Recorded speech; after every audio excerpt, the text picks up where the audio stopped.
Good evening, football fans, and welcome to House Enterprises live stream of the 2023 NFL Draft. Sam Basil, joined alongside Clubfoot Jim and Jordan Lauby here tonight. This is our crew. We'll probably be having some, people hopping in and out for the rest of the night to talk their favorite teams, maybe some players from their favorite colleges that get drafted.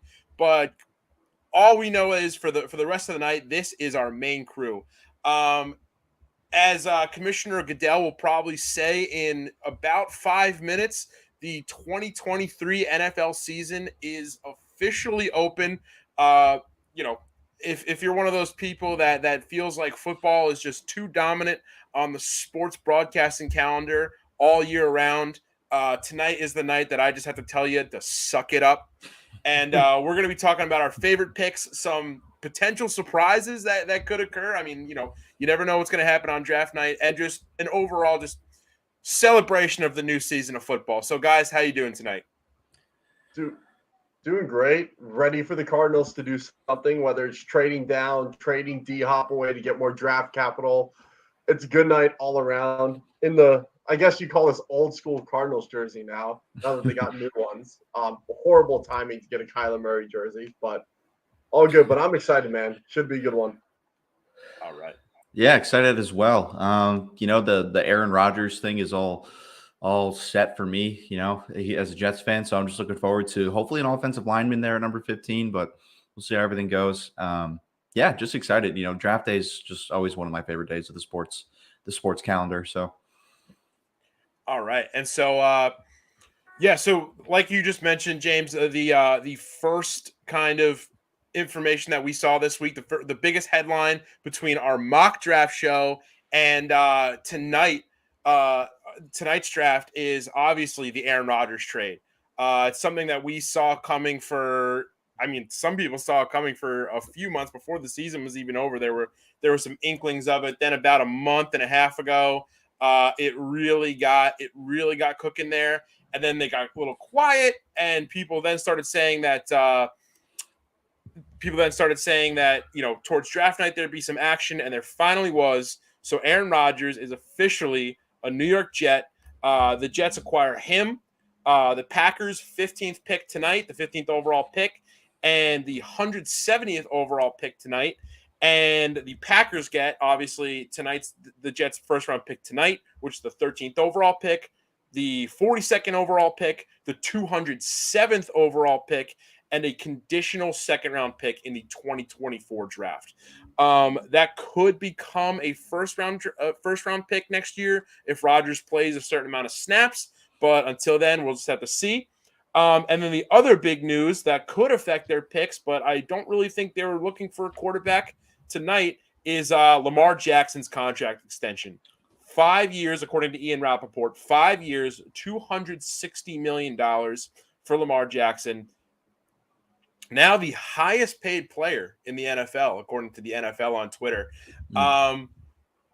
This was an interesting situation. People were talking about, him potentially leaving, whether or not he was going to get the money. There was talks about an extension that continued to, fall through.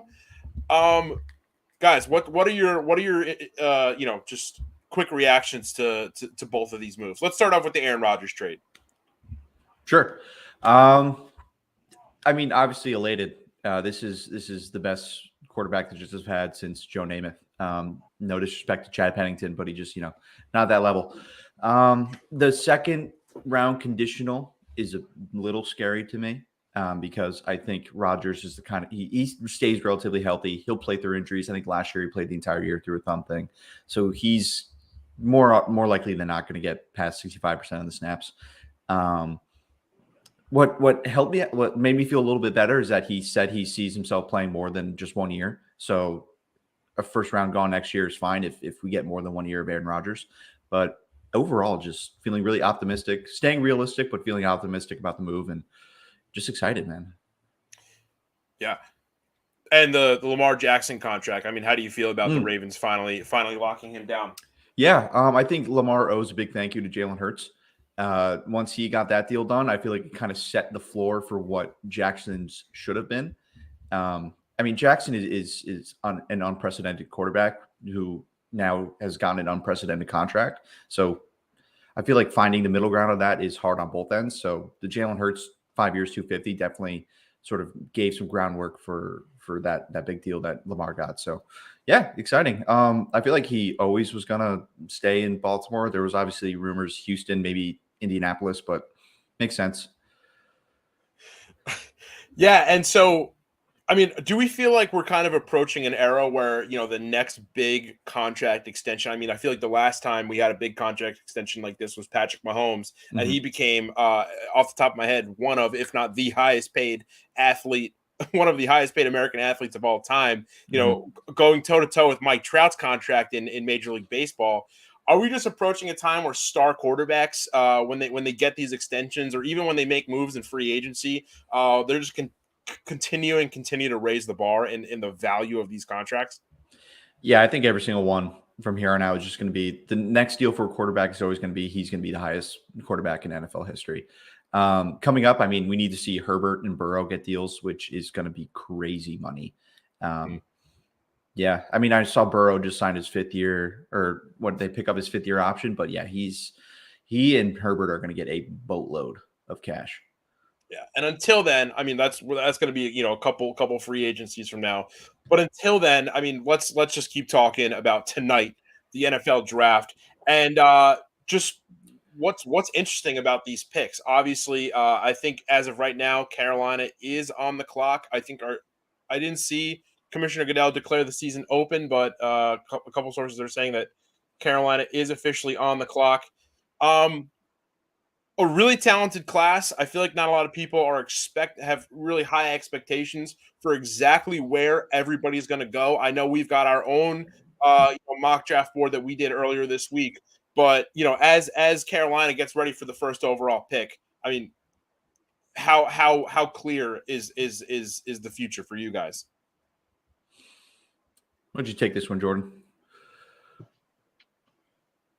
I mean, it's pretty clear offensively, at least. You get Bryce Young in there, first overall pick, really solid options at receiver. He's going to have Terrace Marshall, who still needs to prove himself. You have Adam Thielen, a solid receiver there. Obviously, they get rid of DJ Moore, so still a few questions that you have to answer in the receiving core besides DJ Shark.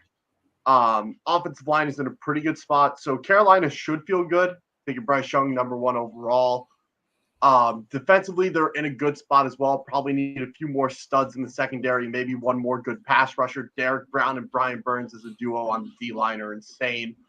But they do need one more guy to really be a threat on that side of the ball. Frankie Luvu got a few pass rushes from the edge, but he's a full-time linebacker, so we won't really see him roll down that much more. But overall, I mean, Panthers are in a good spot. They play in a really weak division, so we'll see how they fare after Bryce Young gets his speed wet in the NFL. Yeah, and so Carolina has 6 picks overall in tonight's draft, 2 in the 4th round, and out of those 6 picks, 4 of them are in the top, are the first 15 of that round.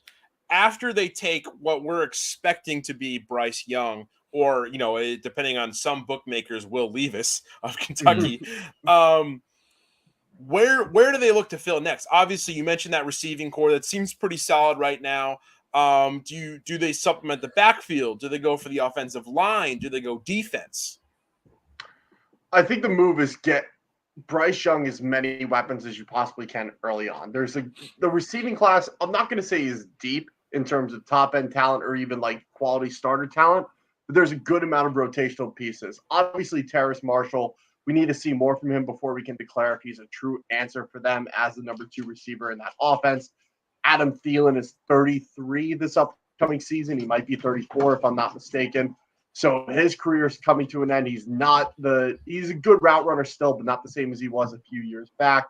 So definitely some receiver help in the 2nd or 3rd round would be great. And then just filling out the offensive line and maybe getting a few defenders with your late 4th round picks. There's going to be some guys late in the draft who are going to be really solid, at least as rotational pieces in the NFL.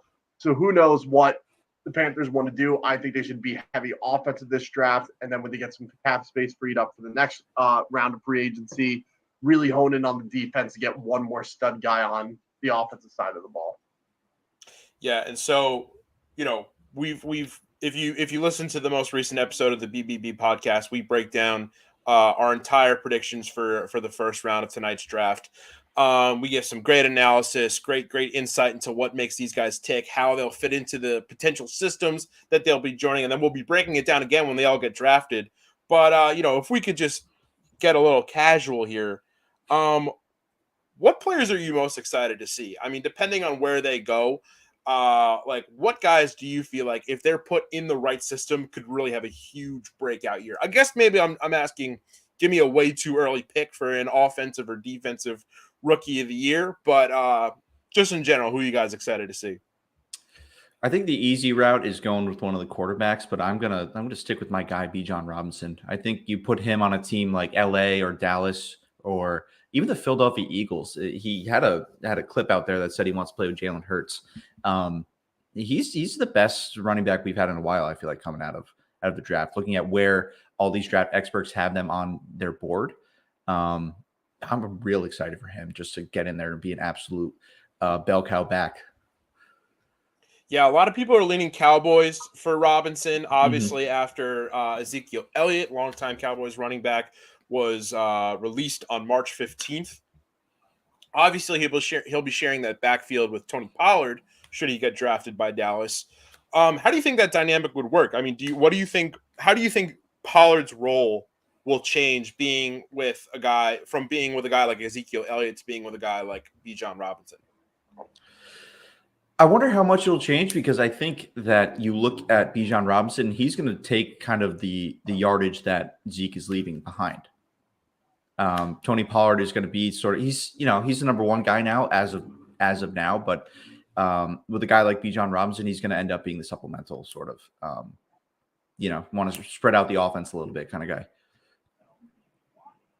Yeah. And I'm sorry. No, you go. I just think that's super unfortunate for Tony, especially given the injury. He's definitely seen, since he's been getting a lot more carries, looks like a top 10 back in the NFL. Obviously needs to get one full season under his belt, but the injury really derailed him.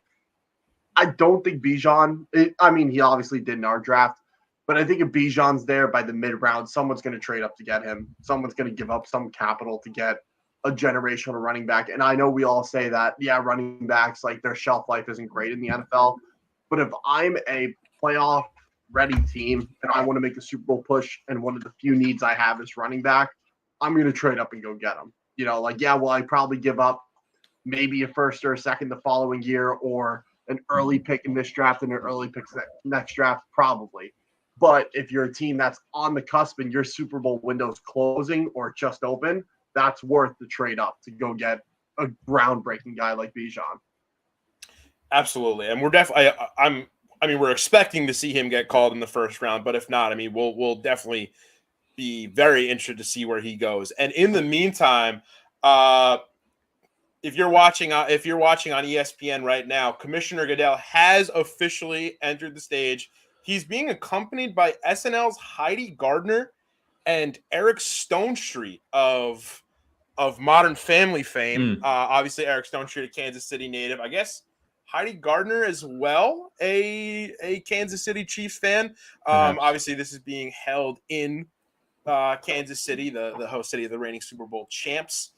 They're going to give some opening remarks, and I'm sure I don't have the sound on, but I'm sure Commissioner Goodell, as like they say in South Park, as is tradition, is probably being accompanied by a flurry of booze, which I always just find to be a pretty funny tradition, no matter what you think of Commissioner Goodell or not. Yeah.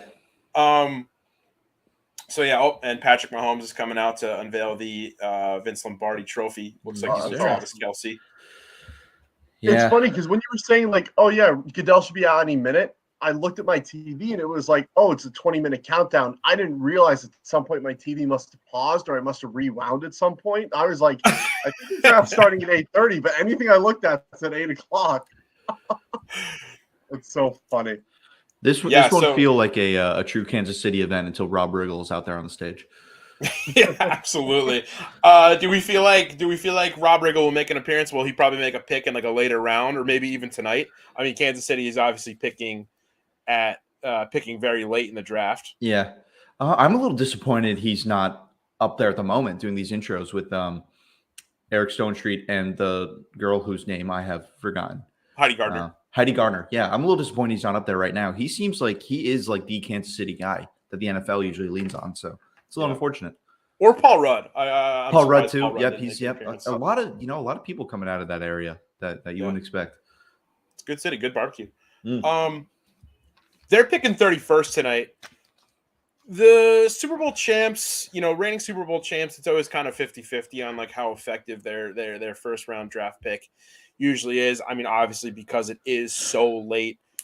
How effective do you think Kansas City could make their first round draft pick tonight? I mean, obviously there's a lot of good edge guards, there's a lot of good defensive linemen. Where do you think Kansas City really needs to improve to try and where could they improve in the draft to try and make a valuable contribution to try and repeat as Super Bowl champs? I think depending on positional value and what's on the board, offensive lineman and getting a tackle and shoring up all 5-year offensive linemen is good because they've kind of just made it work with Andrew Wiley. He wasn't really great. Orlando Brown struggled last year. I'm not going to say struggled more so as like the entire time, but he did let up a good amount of pressures, a lot more than someone of his caliber that you would expect. So I think they should go offensive line, but if it's not there, you got to go defensive line, especially with Frank Clark on now. Chris Jones and George Karlaftis are really your only two pass rushers, let alone defensive linemen that are going to be worthwhile in general. So it might be better to go D-line first and then get O-line later. But if you have a good offensive tackle there, like let's say DeJuan Jones is still available, Darnell Wright, who's a very good pass protector, one of those two, if they're available, I would say go for that. And Carolina is they are officially on the clock. They have about 8 3/4 of a minute left to go before their pick is officially in. They'll probably they could bring it in a lot quicker. Obviously, they've had plenty of time to figure this one out. But Carolina, like we talked about, they've got that good foundation. How quickly could a guy like Bryce Young make them not only a playoff contender, but potentially, a team that a contender that can make a deep run? Yeah, I mean, I think that Bryce Young obviously has the talent to get them there sooner rather than later. I am worried, and Jordan kind of touched on this earlier, is the supporting cast they have around him. That can either make or break his first couple years in the league. Adam Thielen, like you said, 33 years old. Terrence Marshall hasn't really proved himself yet. Tommy Tremble, and I'm not sure if they still have Ian Thomas, but Tommy Tremble, again, still has really yet to prove himself. I mean, they can do it. They'll have the capital to kind of the money and the money next year to kind of, fill those holes. But I'm a little worried maybe for the first year, just really, him trying to get on the ground running. Yeah. And Ian Thomas is still on the okay, cool. Yep. Yeah. Yeah, I think Bryce Young I like Bryce Young. I think he has some very good anticipation with his passes. He does a really good job of moving around the pocket and making pre-snap reads. My biggest thing with him, and I know I'm coming from a team with a short quarterback, but when we talk about size, he's 5'10" and he's 180. So not only height, guys can work around with, and it's because they can move around the pocket and extend plays using their size. But that weight is going to be an issue with a huge 330-pound guy falling on him. The durability might be there, but we saw even when he just fell on himself awkwardly on his shoulder, and it was an injury that took him out for a game and a half, not just no one falling on him or even on the shoulder that he hurt. Granted, it was a freak fall, but if you have a big guy landing on you and you're only 180, he's going to have to put on some weight at the NFL level. We've seen Russell Wilson do it. Kyler Murray has obviously done it, and both have shined in moments at the NFL level. So hopefully Bryce can do the same, but I think that's going to be his biggest limitation. Other than that, sky's the limit for this kid. And CJ Stroud, obviously people were talking about him in the same camp as Bryce Young going into the draft. I mean, probably by the end of the 2022 college football season. But since then, I mean, his stock has kind of dipped a little bit. I mean, there have been various reports about how he's done at the combine, whether or not, his decision-making on the field is up to par. And now people are talking about him potentially falling out, being maybe a top 15 pick, maybe even falling a little bit later down in the draft. What do you think since the conclusion of the 2022 college football season up to tonight has kind of soured people's opinions on the Ohio State quarterback? I think they're unprecedented, if I'm being completely honest. This is a guy who, this might be a fall similar to Justin Fields that we saw 2 years ago, right? Justin Fields was the consensus number 2 overall pick. Zach Wilson ended up having a really good pro day, and obviously we were overhyping pro days at that point in time. We probably still are a little bit, but Zach Wilson bumps up, Justin Fields falls. He goes 11th overall. We could see that tonight with CJ Stroud, where Will Levis goes number 2 overall, and then he bumps down all the way to 11. So history could repeat itself draft cycle-wise, but CJ Stroud is everything you're looking for. Elite ball placement, good pocket mobility. Sometimes he does get lost in the sauce when he's blitzed a little bit here and there, but I don't think that'll be an issue for him at the NFL level once he gets some coaching and learns how to navigate the pocket when he's pressured more often, because that was something he wasn't used to at Ohio State, was getting pressured, which you can knock on his game a little bit. But the more you get pressured, the more you're used to it, and the more you can evade, per se, on a regular basis than what he saw at Ohio State. So obviously you want those qualities there early on. But I think the reason for him falling is just draft narratives. It's people overthinking things. It's watching too much tape. It's being like, oh, well, it's an Ohio State quarterback. Oh, he had a tremendous talent. So it's like, it's just all smokescreen and semantics to me. I think he's one, the best QB in this class, but 2, should be a top 5 pick. Yeah, I think we all might have been suckers with the cognition test narrative and the Manning camp ghosting and all that stuff with the shadow commissioners. I don't know if I see him if the Texans don't take him. I see a team going for Arizona's number 3 overall pick and trying to take him there.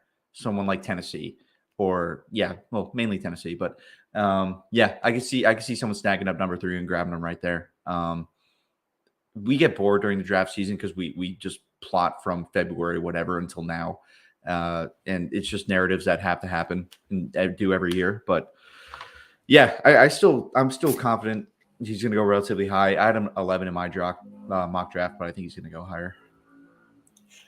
You mentioned Justin Fields going through a bit of a similar situation and causing his stock to fall a little bit. I remember people talking about the Jets potentially taking him. I mean, obviously Zach Wilson went ahead of him. So did Trey Lance. Obviously Trevor Lawrence was in that class as well.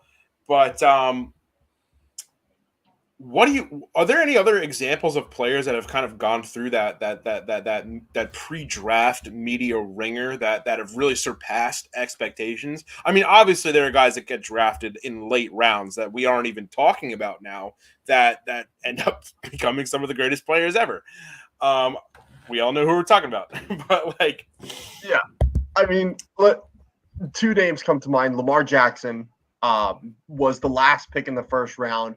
Obviously, he was young. Obviously, it was he's a running quarterback narrative. Oh, we want to move him to receiver narrative.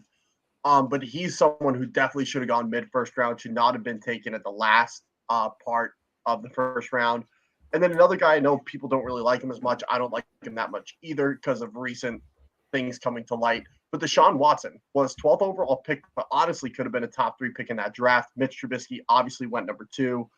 Seems like people that are taking number 2 and then someone's picked in the 10s or even picked number 9 with Pat Mahomes exceed what the number 2 overall pick does in terms of quarterback play, at least. Little weird that we have seen really good QB slide and then they end up doing well in the NFL. I know Justin Fields is still super early in his career, but obviously Lamar's had great success. Deshaun Watson a few years ago had the best passing season with all things considered, with his talent around him and the numbers he put up and everything around that. But, we just have to wait and see what happens with CJ. And the pick is in for the Carolina Panthers. Roger Goodell is reading it right now, and it is, in fact, Bryce Young, the QB from Alabama. He joins, a Panthers team that went 7-10 last year. The NFC South is always kind of one of those divisions where you can go 7 or 9 or 8 and 9 now in the NFL and still make the playoffs, which is what the Tampa Bay Buccaneers did this season. Mm-hmm. So looking at the QB rosters that are among the NFC South, quick, just gut check take. Where does Bryce Young now rank among those 4 NFC South starting quarterbacks? I mean, you got to put him above what Atlanta's got going on between Desmond Ridder and Taylor Heineke. A lot of love to Taylor Heineke. What he did in Washington was just fun to watch. He won some big games for them too, but he's hit his ceiling. He's 31. He's 32, and Desmond Ridder, you would have liked more out of him last year when he did eventually get to play. There's still hope out for him, but I mean, he's already slotted in at least number 3 in that division in terms of best quarterbacks. You could argue probably already had a Baker Mayfield. He's like very much on the decline. Derek Carr, I'd probably slot ahead of him just because he's kind of solidified himself as one of the better quarterbacks in the NFL. But yeah, anywhere from 3 to 2, he's working his way up already. Do you feel like that security that the Panthers now have over some of those other NFC South teams in just knowing who their quarterback is, kind of boosts his stock a little bit? 100%. Yeah. You don't want to. You have people out there now, or the Falcons in Tampa Bay specifically, just trotting out like 1-year deals. Veterans in the league, not sure direction, sort of like identityless. Yeah, that's a rough position to be in. And here's a fun fact that ESPN Stats and Info just put out. This is a bit surprising, but the more I think about it, the more it makes sense. Bryce Young is the first Alabama player selected number 1 overall in the common draft era. That's obviously since 1967. And the only other Bama player ever selected number 1 overall in the entire history of the NFL draft was Harry Gilmer in 1948. So that's a bit surprising. Obviously, Alabama is a frequent participant in the first round of the NFL draft, but we always see a lot of skill position players, wide receivers, running backs, defensive players. Just a very interesting time for I guess for the history now of Alabama football. Yeah, obviously now Houston. Oh, there you go. Oh, you're good. No, it's super interesting you bring that up because when you think about it, you would think like, oh, well, they got to have a bunch of guys going number 1 overall. But obviously, QB is the most sought after position, and the best QB to come out of Alabama, at least draft wise, were Tua and Mac Jones. And then obviously Jalen Hurts, but he went to Oklahoma, so that's a little different. But at least drafted high, Tua and Mac Jones are the only ones that have been drafted really high as quarterbacks from Alabama. So it makes sense they haven't had a guy since Bryce Young go number 1. Yeah, and I was just about to say that the Texans have about 5 minutes left before their pick has to be in, but it's in so quickly, I guess, before the commissioner comes back out. Who are the Texans taking? I think it might be Tyree Wilson or Will Anderson. We'll see, but this feels like a classic Texans move where we're just going to tank again next year and see what we can get in Caleb Williams. But I'm really kind of thinking that they might have bought into the Stroud, bullshit kind of going around, and they're going to go defensive end one way or another, especially with the sort of the mind of DeMeco Ryans defensive centered. So, yeah, it's going to be very interesting. Obviously, I mean, Will Anderson is another great pick. Tyree Wilson. I mean, so many guys on the board right now. This is so tough. Should be any second now. But yeah, the Texans. No, you go, Jordan. Yeah, I was gonna say it's a tough position to be in for the Texans, right? Because if you try to tank for Caleb, you're going to be competing with the Rams, and you might be competing with the Falcons also with Desmond Ridder, seeing if they don't draft the QB. The Falcons are a playoff-ready team, so I don't think they'll do that bad. But the Rams have completely shelled off their roster. They're the one that really seems like they're trying to tank for Caleb, at least from a high level. So the Texans are in a tough spot. Do you tank and compete with the Rams and try to get the number 1 pick? Or do you take a QB here at number 2 and then see what you can work out, see how many wins you can string together, and possibly have another high pick next year? It's tough to see what the deal is. I think they go Will Anderson just because DeMeco Ryans is defensive-minded, and if a QB happens to fall to them at 12, then it falls to them at 12, which very well could happen with someone like Anthony Richardson or Will Levis, depending on who doesn't want to take those guys. Yeah, and does a pick like Will Anderson or Tyree Wilson, where you're not actually trying to you're making great picks. Those are two great players that could change a defense, obviously, within a season. But do picks like that have kind of a twofold purpose where yes, they'll help you improve in general as a team, but they won't give you that star power on offense that if you still do want to tank, the possibility to tank is still there. Yeah, I would 100% say so. I mean, we saw it with the Jaguars a few years back. Obviously, they went with Trevor Lawrence first. He didn't have a great year, and they were able to get Trayvon Walker. CJ Stroud. Yeah, we were wrong. All right. Wow. Well, right. that's All right. sorry, Just let's Pixin, just start but over. All right. Yeah. I know it was mid-sentence. I mean, but that's exactly the point I was making. It's the fact that you might not be able to tank and you might not be able to go down that much the following year. I mean, it just makes sense for them to go QB here. I would love to see them get Will Anderson, especially with D'Amico Ryans as a former defensive lineman and seeing what he would scheme up for him and mismatches and stuff like that. But I like the CJ Stroud pick, especially because they have a bunch of receivers on the roster on one-year deals. Yeah, and so well, there goes every narrative that we just spouted off in the last 15 minutes, right? The last 45, maybe, right out the window. And so now you're the Houston Texans. Doesn't seem like you're tanking. Doesn't look like you're looking for Caleb Williams now.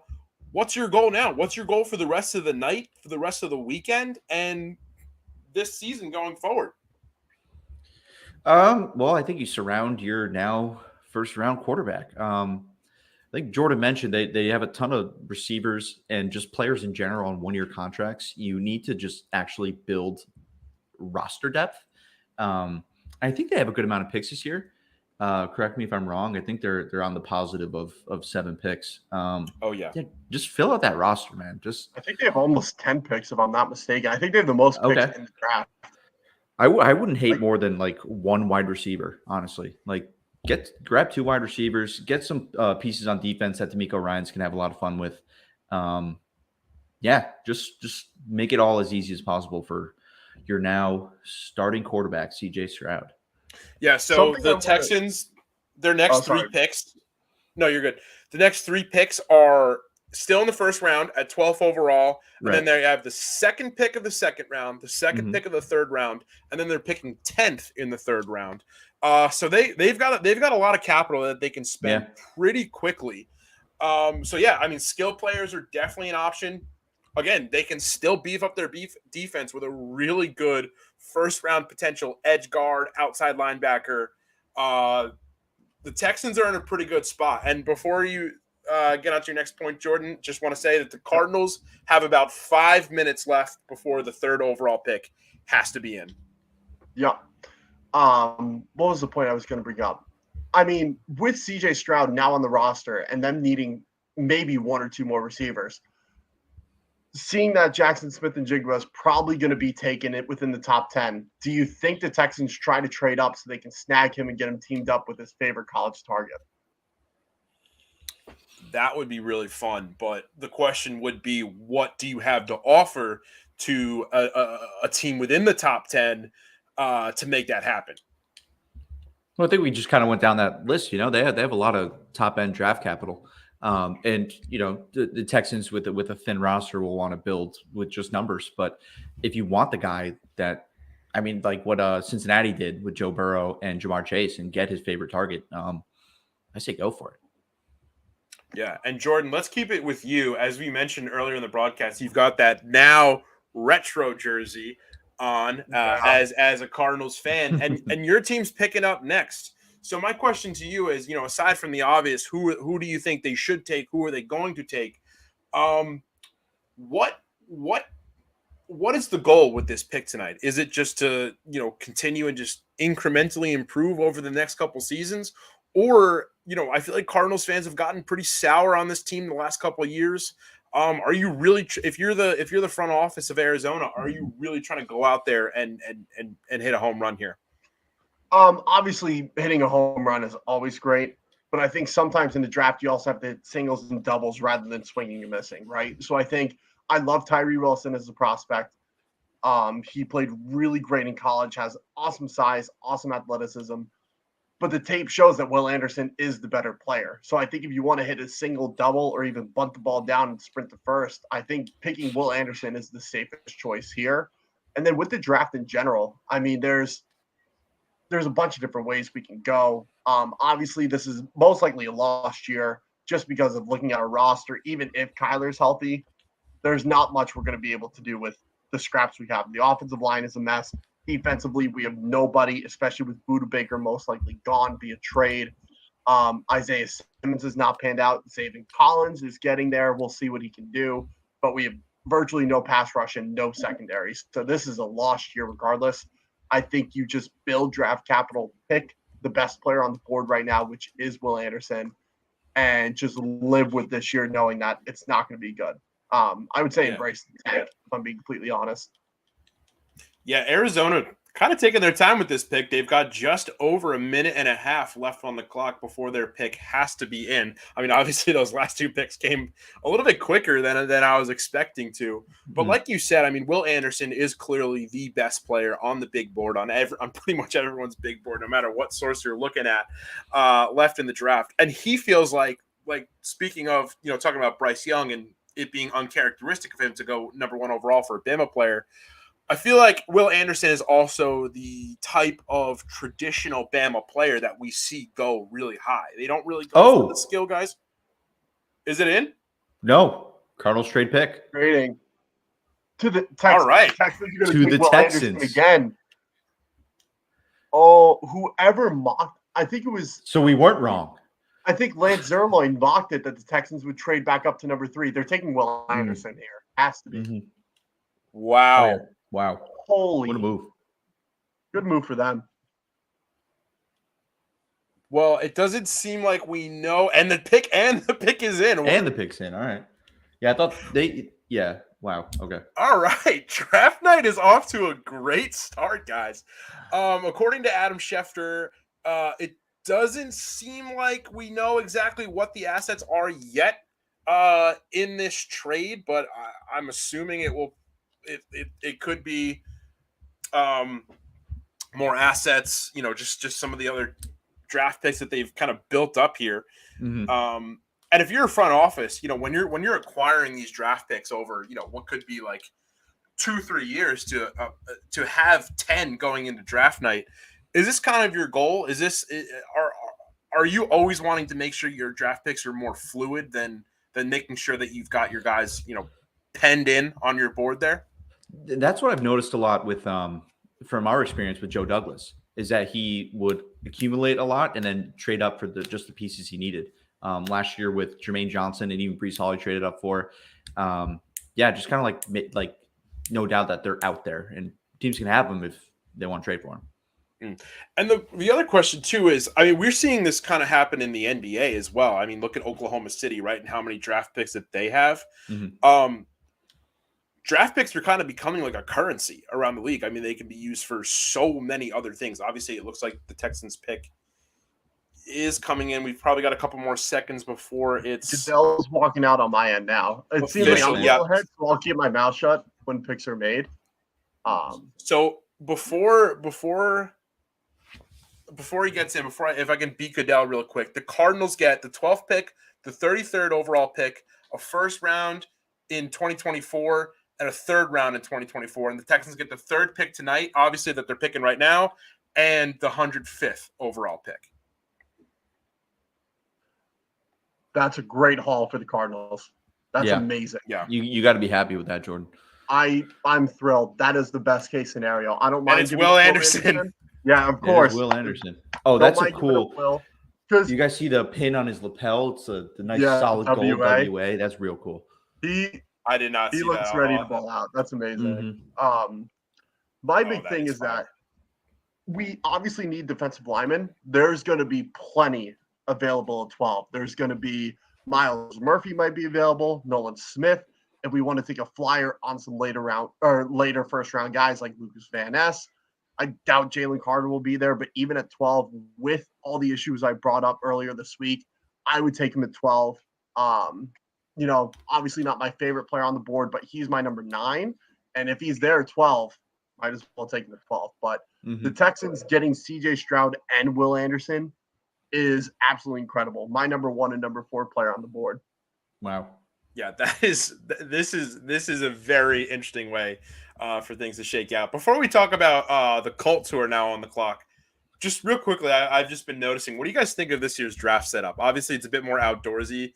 They've kind of leaned into like the outdoors vibe that we've seen in a couple past drafts. But now it seems like it's kind of different the way it has been in past years, where the players are kind of in like a pit in front of the stage and they're coming up onto the stage. Now it seems like they're kind of in this back room coming into this like flashy hallway with a bunch of football memorabilia. What's your quick rating on the visual presentation of this year's draft? I am a big fan of it looks like an 8K camera they have set up when they put the hat on and they're adjusting and looking dead on into that. I'm a huge fan of that. I think it's cool. I like how in these different cities they kind of add their own sort of personality to it. Especially with the fans around the fountain. I know Kansas City is like the fountain city or whatever they like to call it. I like it. I like it a lot. Yeah, that iconography is like part of their city flag and stuff. It's really cool. Yeah, that's awesome. Yeah, it's a really cool setup. I know I've been following some draft analysts that are at Kansas City, and they said it's some of the best food they've ever had, some of the best service they've ever had, some of the nicest people they've been around. So it's a really great spot just to be in overall, feel-wise. I really like the draft setup itself, like you said, with the 8K, 10K, 4K camera, whatever it is. Yeah. But I think I forget if it was last year or 2 years ago when they were in Vegas and when they were walking through the tunnel to come to the stage, it was all like the playing cards, poker chips, like gambling references. Like, obviously, I don't want to condone extreme gambling, but gambling's always fun. DraftKings, use code cool. BBB. Yeah, there you go. But I really like just like that. To your point about the whole city atmosphere and the city feel, I thought that was a really neat touch that they had when they were in Vegas doing that.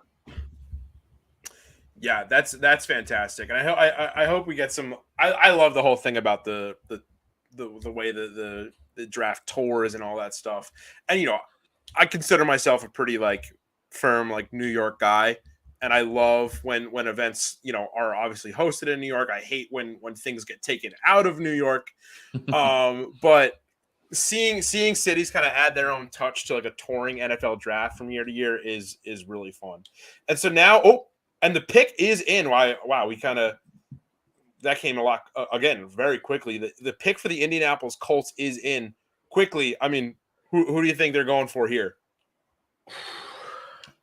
My gut. If you asked me a week ago, I would have said Richardson. I think now I want to say Levis.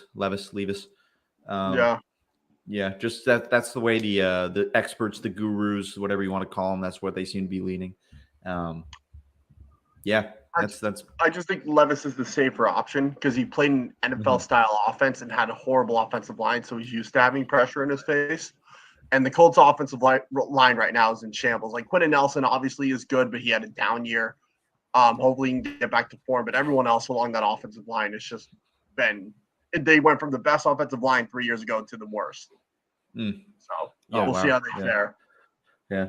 Levis, Connecticut guy, by the way. So always rooting for that. Ooh, nice. Love that. Yeah, check if you're checking out other stuff on House Enterprise, make sure you're checking out Clubfoot Jim's Connecticut College Baseball Tour. I've been getting a kick out of that. Yes, sir. I love college baseball, and I feel like if there's ever a reason to watch more college baseball, always take people up on that. And obviously, your series is a no better reason.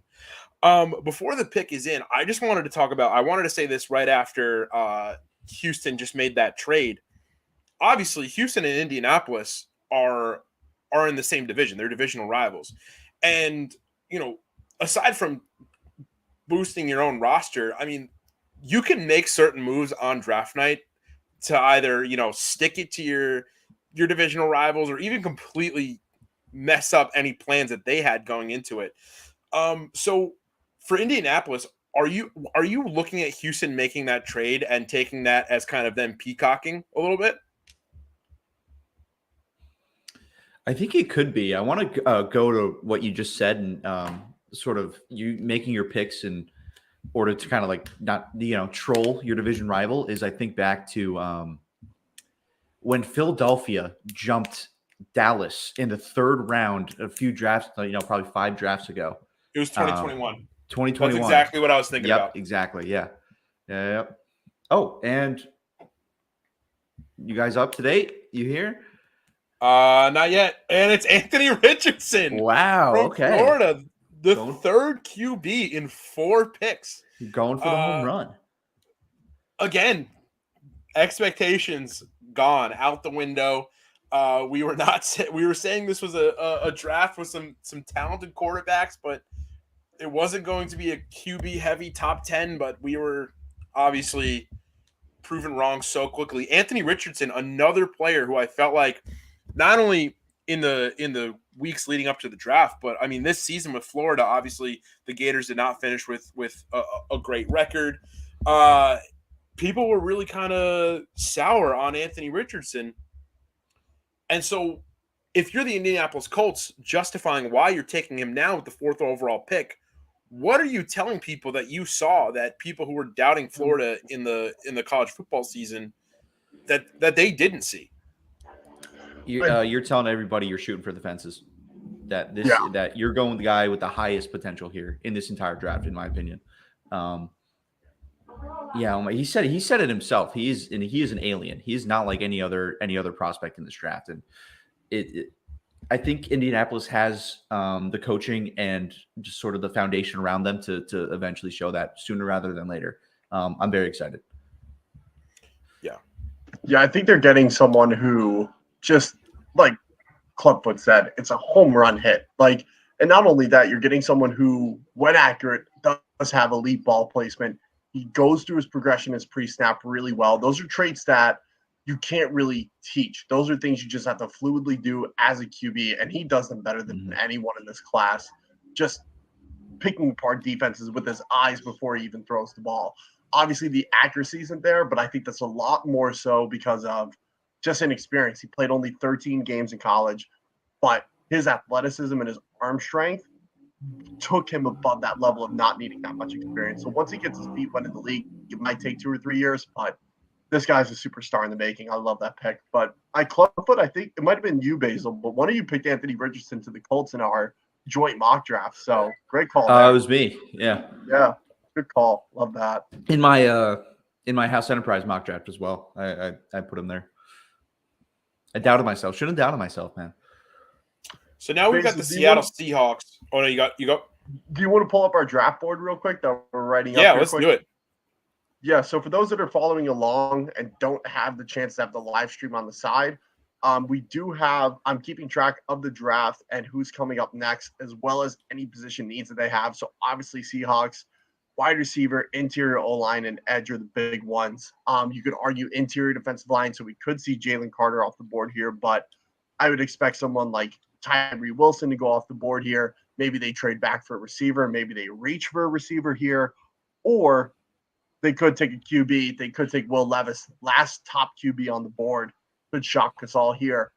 Not many other places he can go after this to pick. Maybe the Falcons, if they truly don't believe in Ritter. The Raiders could take him to develop under Jimmy G. Who knows what they'll do with this pick? Yeah, this is a really interesting pick for Seattle. They've got slightly less than 4 minutes left before the pick has to be in. They finished 9-8 this season. They were the last wild card team in the NFC. And like you said, Jordan, they could really go anywhere with this pick, but they're not really in the worst position. I mean, anywhere they go will just turn this team from an okay team into a pretty good, probably consistent playoff team for the next couple of years. So for you guys, I mean, if you're in the Seattle front office, where exactly are you going? I think they'll want you to believe that they're not considering quarterback, but I think that, regardless, they are considering quarterback. Geno Smith he got his nice deal, but he's not it there. They need a guy who, after 1 or 2 years in Geno Smith, steadily starts to decline that can actually, play at an elite level. I don't know if Will Levis is that guy. They might have missed their opportunity with Anthony Richardson going at 4. And if that's the case, I definitely see edge. There's a chance of Jalen Carter, but I think Tyree Wilson here makes the most sense. Jordan, would you agree that Wilson is kind of the way to go? Yeah, I agree. Just based on versatility, what he can do up and down the defensive line. I know they run a base 3-4. Obviously, most teams don't run the base 7 front anymore. Nickel is the base, and dime is becoming the nickel pass package now, heavily across the NFL.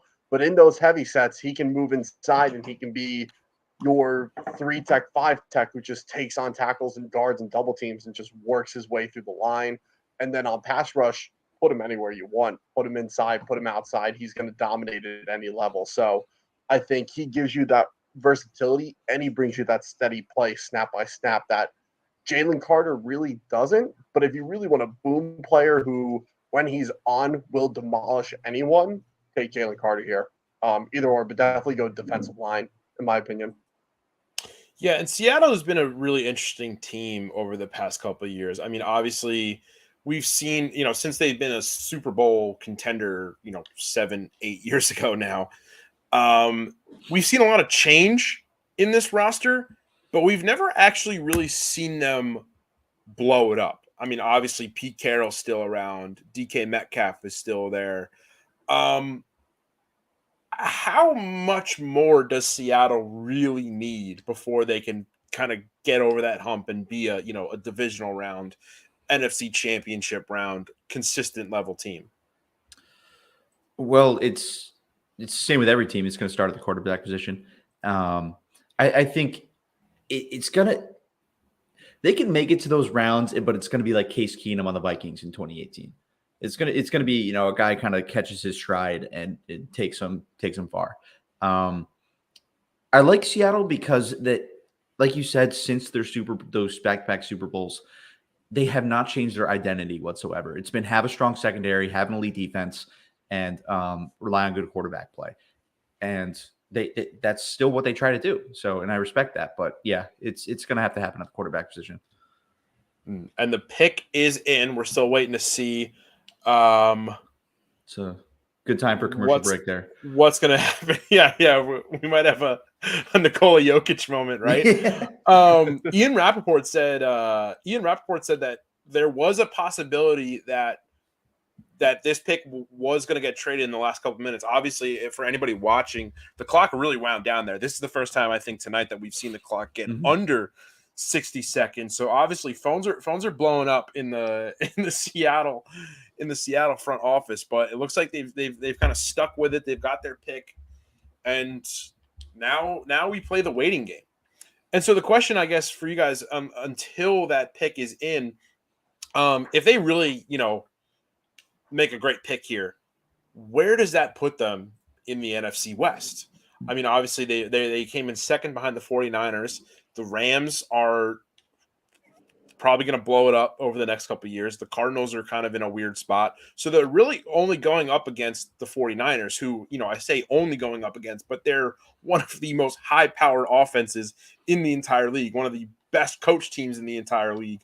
Where does this put them in that divisional race? I think they could actually have a shot to take first. And reason being is that the Seahawks right now have a bunch of guys who are in the last year of their contract. A lot of them are going to want to prove it so they can get deals either in Seattle or elsewhere, where the 49ers just lost a good amount of their defensive starters. You got Samson Ebukam, who left, Charles Omenihu, who's a very good rotational pass rusher, as well as, Emmanuel Mosley, really good cornerback for them as well. So they've lost a few guys in free agency, and not to say that they won't be good, but things are going to have to go exactly the right way for them to do as well as they did last year, especially with Brock Purdy as the QB, which I believe in, but we'll see how it goes moving forward. And the pick is in from Illinois. It's the cornerback, Devin Witherspoon. Wow. So they did go defense here. That. No. Wow.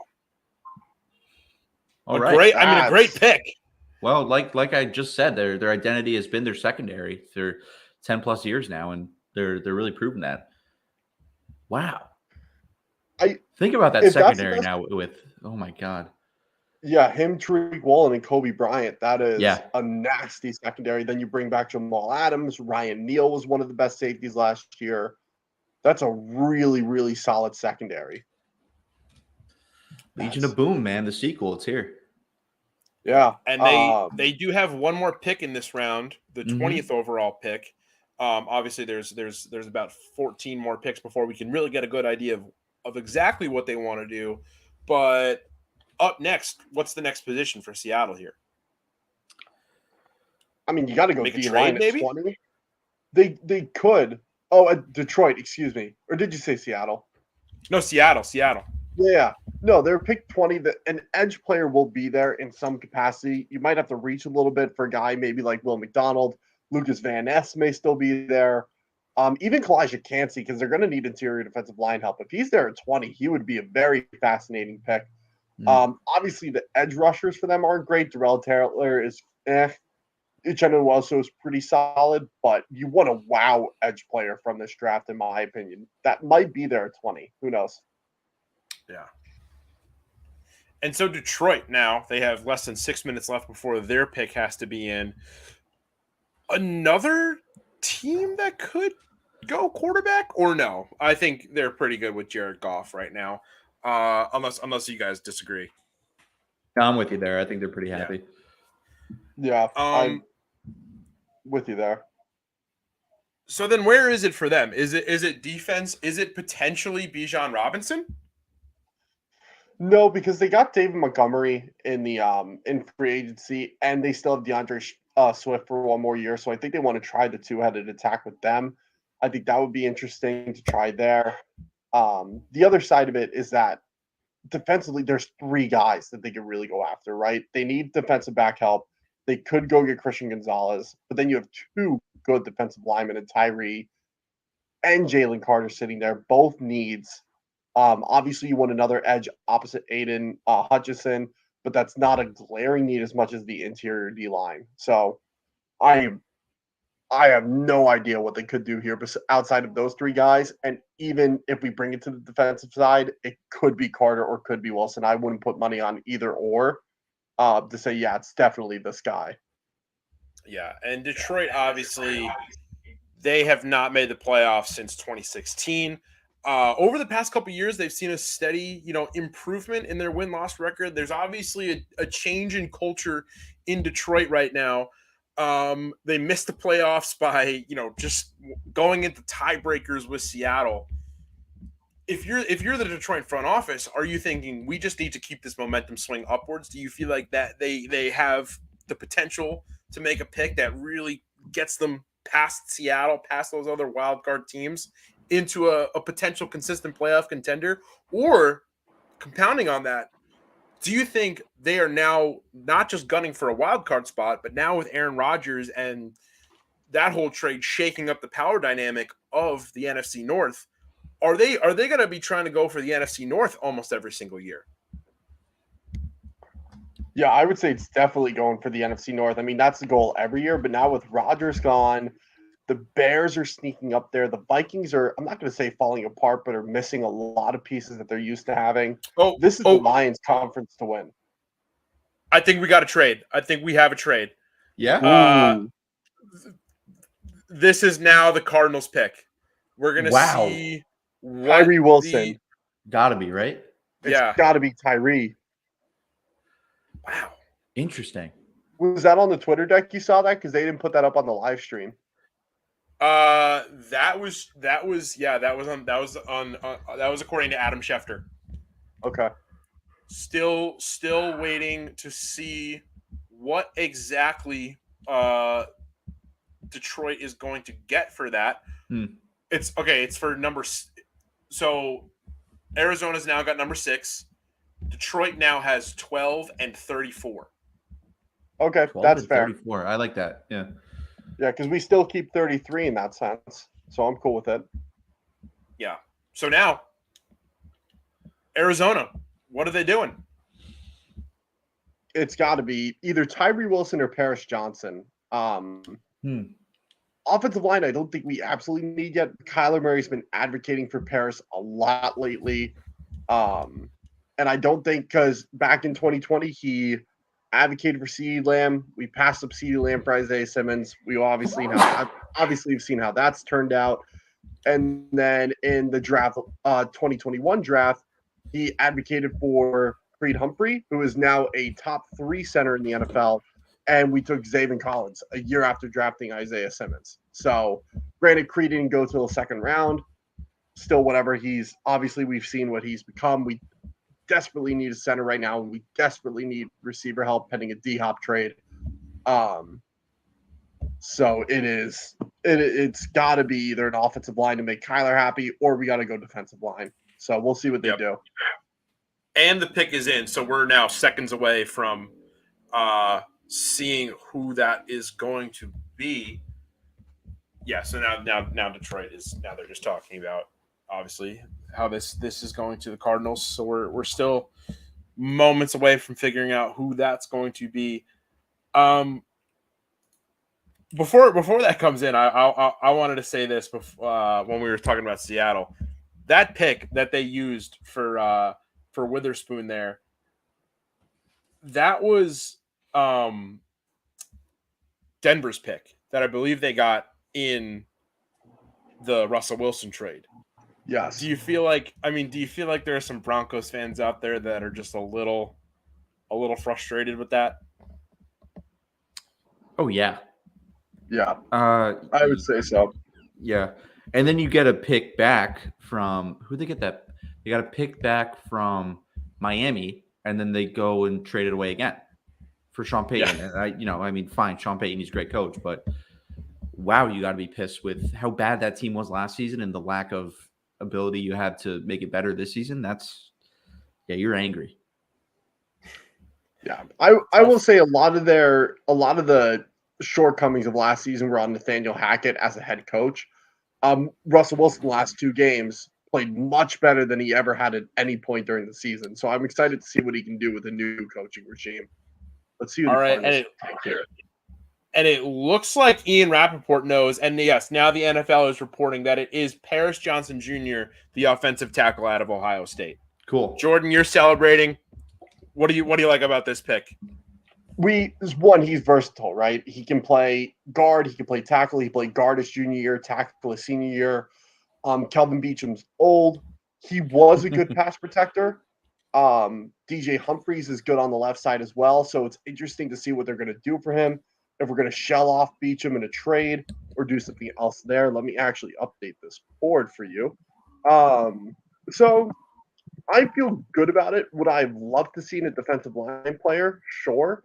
But at the end of the day, we're getting Kyler Murray this much needed protection, and we're helping out whatever QB is going to be there in the interim while he recovers from an ACL tear. And what kind of protection? I mean, the answer for this question could be everything, but what kind of protection do you really feel like Paris Johnson is mainly going to give you? Is he going to give Kyler Murray a bit more time to work in the pocket? Is he going to give him a little bit more mobility? Is he going to open up space for him to run the ball downfield? Where do you see his strengths coming?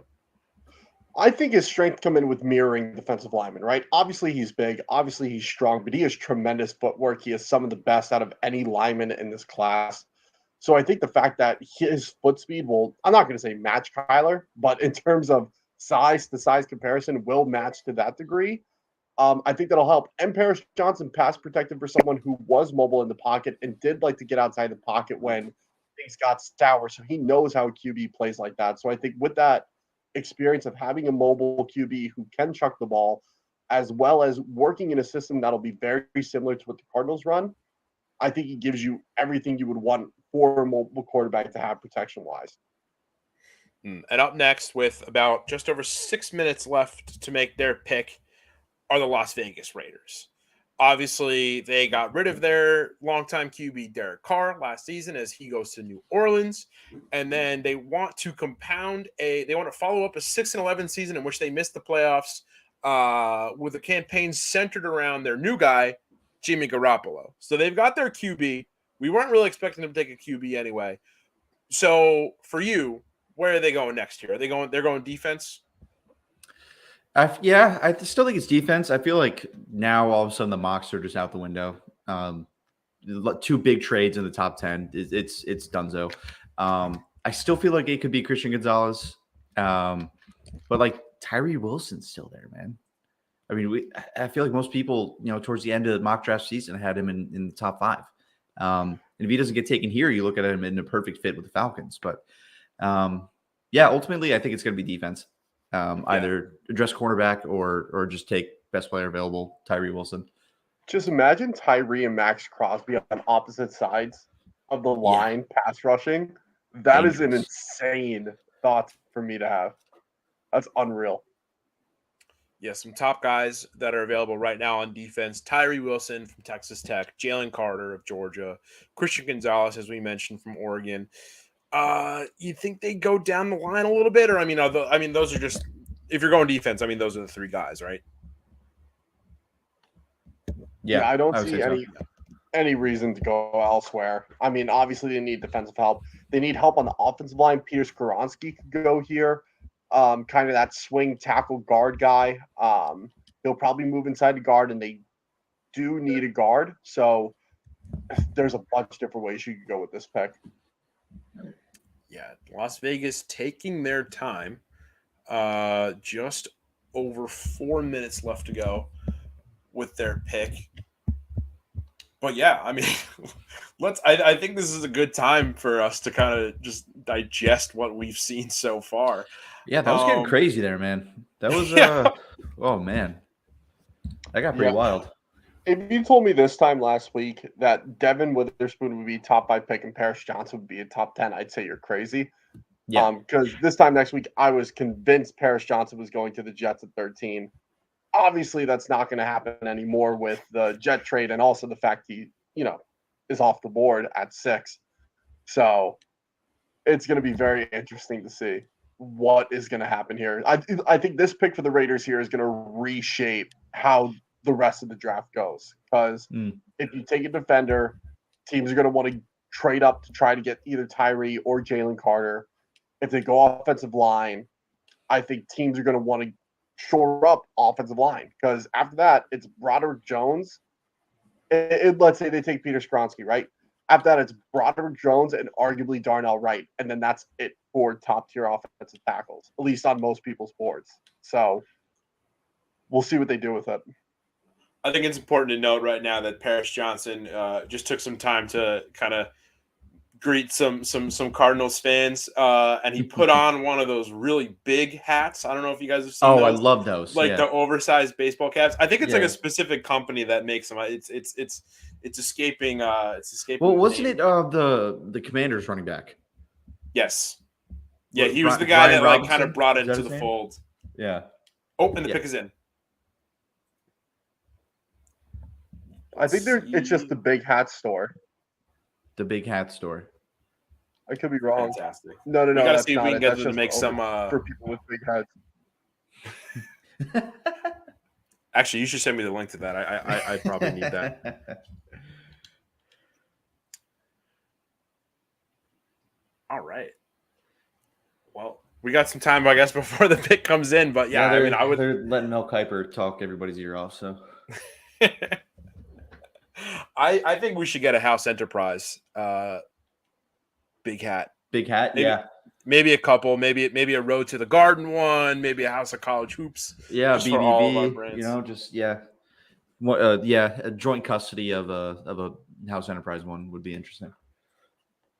I'm putting it in the chat right now. It's Noggin Boss. Is what they call it. Noggin Boss. Sounds like a ripoff of Haagen-Dazs. That's great. This is such a fascinating pick. Wondering what they're going to do. Yeah. Yeah, they're really taking their Raider Nation really out there too. Nice. Yeah. I wonder what the Falcons do because the Falcons, like as much as the Raiders, there's a lot of questions. Falcons can do anything. They can get D-line. They can go Bijan Robinson. They can take a receiver because they probably need a slot guy. You have Drake London, you have Kyle Pitts, who will be a split tight end. He won't really be in line too much, but you still need a slot receiver in that offense. So I'm curious what they're going to do with their pick. Not that running back or wide receiver are a glaring need compared to defense, but who knows?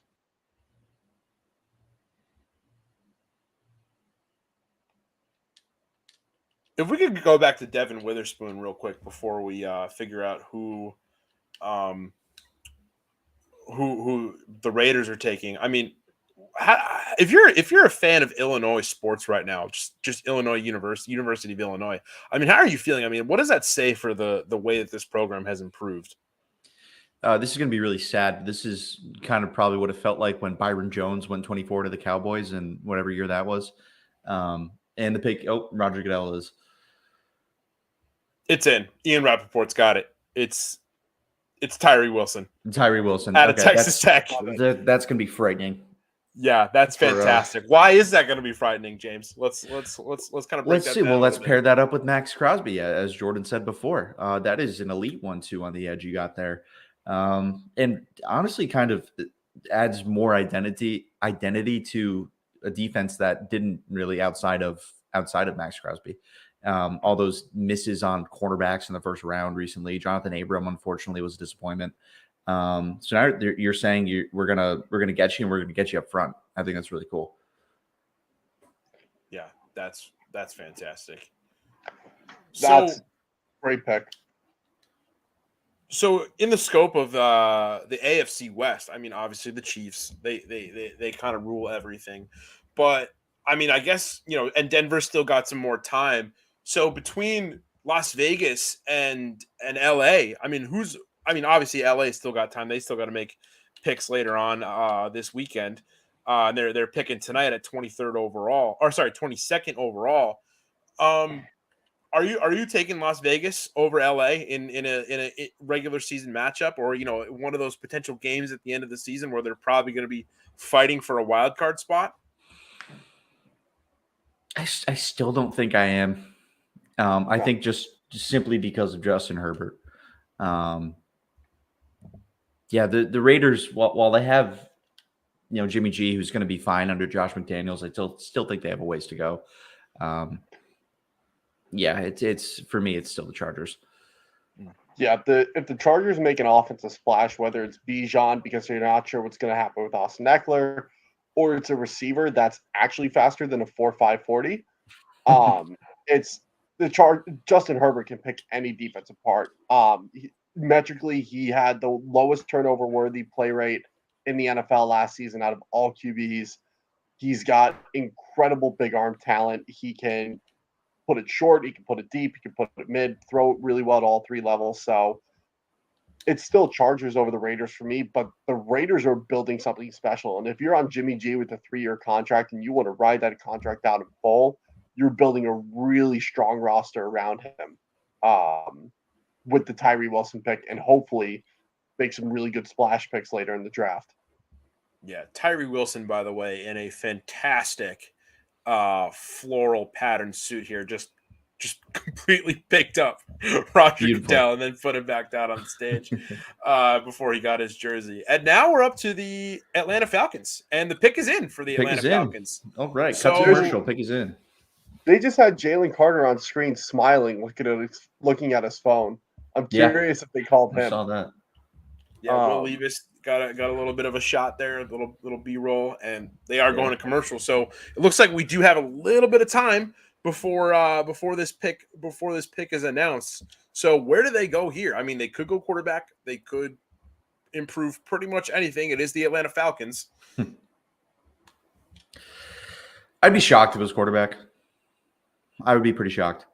I think. I mean, they were excited to announce Desmond Ridder as the starter this offseason. I really don't see it happening. Yeah, I don't see it happening either.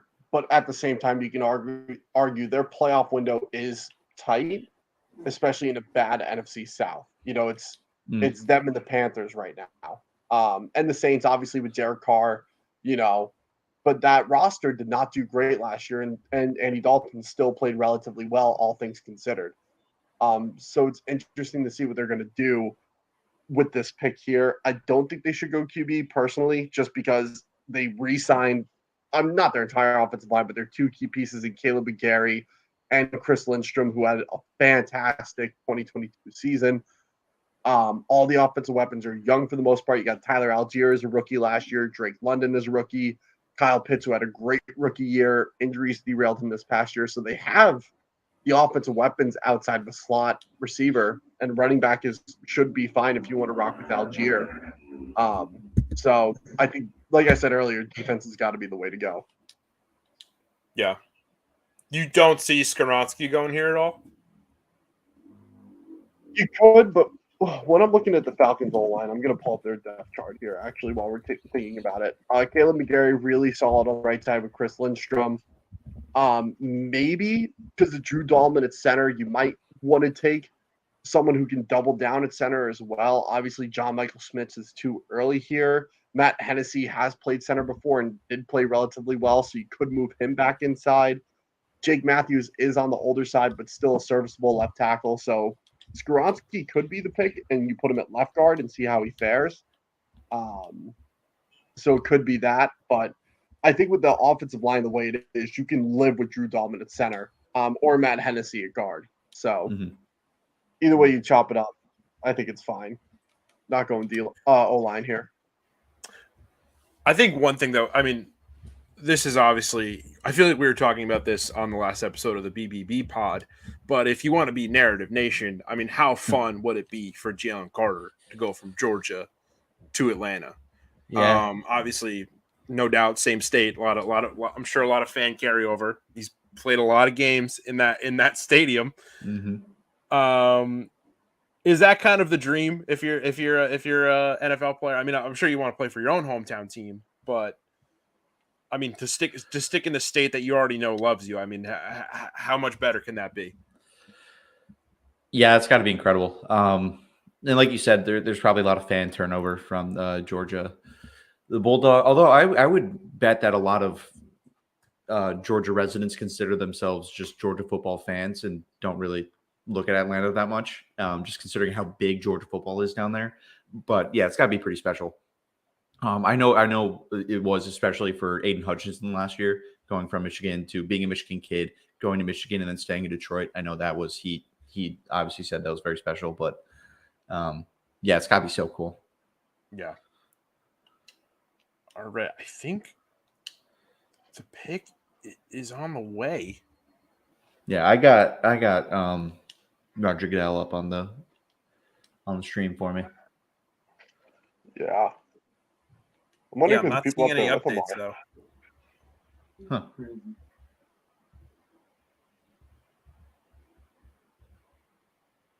Really interested in what they're going to do here. I guess he's letting the crowd finish. It looks like they're singing "Sweet Caroline." He's making an announcement about Kansas City, I think, and Big Brothers, Big Sisters they're talking about right now. Cool. Oh, nice. Oh, he's gonna make the pick. Very nice. These are always fun. I love how like in the later rounds, like they just like they have like by the end of the draft, like it's not Goodell at all. Like they're always picking like really fun people to take stuff up. I think James the Jets Rose have is doing the Chiefs pick. Oh, I saw that. Yeah, I did see that. Very excited. That is excellent. I think the Jets have a. Oh. Wow. Bijan Robinson, the running back out of UT Austin. Wow. He was floating around there the whole time. I have to say I was talking to some Cowboy fans earlier on at work today, and they were really hoping to get Bijan. I feel like they're going to probably be a little disappointed. They won't even get the chance. Wow. Top 10 pick, Bijan Robinson. Wow. Consider what he adds to this offense now. Consider it. Let's hear it. What does he add to this Falcons offense? Listen, we were just talking. It sounded like they'd be okay with Algier. But this is more than okay. This is, I mean, playing at his best, a top 5 tight end, a potential top wide receiver. And now you add a top running back to the mix. And, it takes a lot of the pressure off these two guys, Taylor Heineke and Desmond Ridder. This is, I mean, they're going to be running on all directions. This is incredible. Yeah, and again, we're back to the fast moving part of this draft. We've got a pick swap. The Eagles now move into the 9th spot. It was originally going to be the Chicago Bears. Mhm. They are now moving. They had the first pick. They went down to 9, and now they're down to 10. So now it's the Philadelphia Eagles, the reigning NFC champs, who are picking in the top 10. I mean, how much better can Wow. that be if you're an Eagles fan? And they are really taking no time here. Not only did they trade in, but the pick is in. I'm convinced they're taking Jalen Carter to pair him up with Jordan Davis, and then still have Fletcher Cox in there to help out with the rotation. I'm thinking that too. It's either because that or Chicago would have taken him if they didn't trade up. Wow. And look, Chicago's getting whoever isn't picked, they're getting the other one. They're either getting Skoronski or Carter. Mhm. So that's a smart move by the Bears.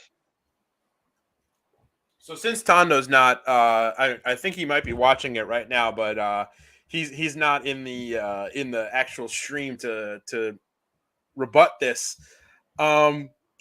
It's the Eagles division now, right? I mean, it already was, but now, I mean, it is more than ever. That gap is widening a little bit, right? Mm-hmm. Wow. Yeah, having a top 10 pick this season is, after a Super Bowl run, incredible. Yeah. If I'm a Washington, Dallas Giants fan, I'm scared. I'm pissed and scared. Yeah. That's gonna be really fun. They're giving a lot of screen time to Jalen Carter. Yeah, it's got to be. He's not looking too happy, but that makes the most sense. The other side of it is that the Eagles did lose some key players in free agency. They lost Chauncey Gardner-Johnson, Isaiah Samalu, the really good offensive guard for them. So they've lost some formidable starter. And Miles Sanders, obviously can't forget him, which I think that was more just because of the system the Eagles ran. I think he's a good running back, but I doubt he'll have over 1,000 yards again as a rusher. But still, like this roster is still really strong, even with losing 3 formidable starters. And they were going to lose Bradbury. They were going to lose Slay. Somehow got them back. Obviously, TJ Edwards and Kaiser White are gone. But you have Nakobe Dean, who got to sit for a year, learn the ropes, who's going to be a really solid linebacker. And then they might be able to get another good linebacker later in the draft. So Eagles, this roster is just sick. Yeah. Before the Eagles announced their pick, Bijan Robinson, Drake London, Kyle Pitts. That's really fun. Yeah. The one thing I do want to add about Bijan, I think now that I'm thinking about the pick, is that it should help alleviate some pressure off of Desmond Ridder. You can still use Cordero. You can still use Tyler Algier when you want to. But Bijan is going to carry the brunt of that workload, or they might be a 3-headed back attack, all 3 different skill sets. That's going to really help out Desmond Ridder learn the offense, get up to NFL speed, and really just hunker down as a QB for at least for the next year or two, depending on how well he performs in his first year as a full-time starter. Absolutely. And Adam Schefter is reporting, by the way, that along with the 10th pick, obviously from the Eagles, the Bears are getting a 4th-round pick next year as well. Right. Yeah, so the Eagles pick, it should be here in a little bit. I would have loved if they just swapped in general. Like the Bears got they got the 10th overall, but then the Eagles gave them the 2nd overall and the 30th overall, or something. Not 2nd overall, their 2nd round pick and the 30th overall. That would have been cool to see. But to move up 1 pick, a 4th round pick, is a solid compensation. Yeah, I mean, and if you're Chicago, I mean, what's your mentality here? Why are you making this trade? I mean, do you feel like, I mean, you're moving down and you're getting a 4th round pick next year? What is the advantage to that? Just that extra 4th round pick and not too much of a decrease in your position? Yeah, the additional draft capital, I think you're probably pretty confident that whoever Philly wants is not your guy. I mean, we've all kind of assumed it was Jalen Carter, but maybe it's not. Maybe it was always Peter Skoronski. So they must just have that foresight and that confidence. So yeah, and I think like Ryan Poles, with how good he is, he'll turn that 4th-round pick into a 2nd-round pick with a 4th and maybe a player or another draft pick. So he'll be able to make something work out of that. But also, it's at 10, you're not going to have to make a choice now. The choice is being made for you, kind of like what the Giants did with their 5th and 7th last year. They took Kayvon, and they're like, all right, now you make the decision, Panthers. Are you going to give me Ikem Ekwonu, or are you going to give me Evan Neal? And it looks like it's Jalen Carter, which pairing him up with Jordan Davis is going to be nasty. Yeah, that's wow. They've just loaded up on defense. It's Philly's world. And the first graphic they're showing is his off-the-field issues. That's just classic ESPN. Yeah, well, that's it's I guess it's something. It's definitely important to include. Obviously, Philly, they probably took that into consideration. They decided that taking him at 9th kind of superseded everything that was going on. But yeah, I mean, I don't know what to say really here, but yeah. And now the Bears pick is in at number 10, so we'll probably be getting that pretty quickly.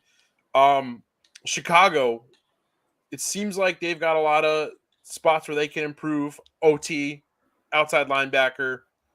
They could go skill position here. Where do you think they need to improve the most? Everywhere. But I like Skoronski's versatility.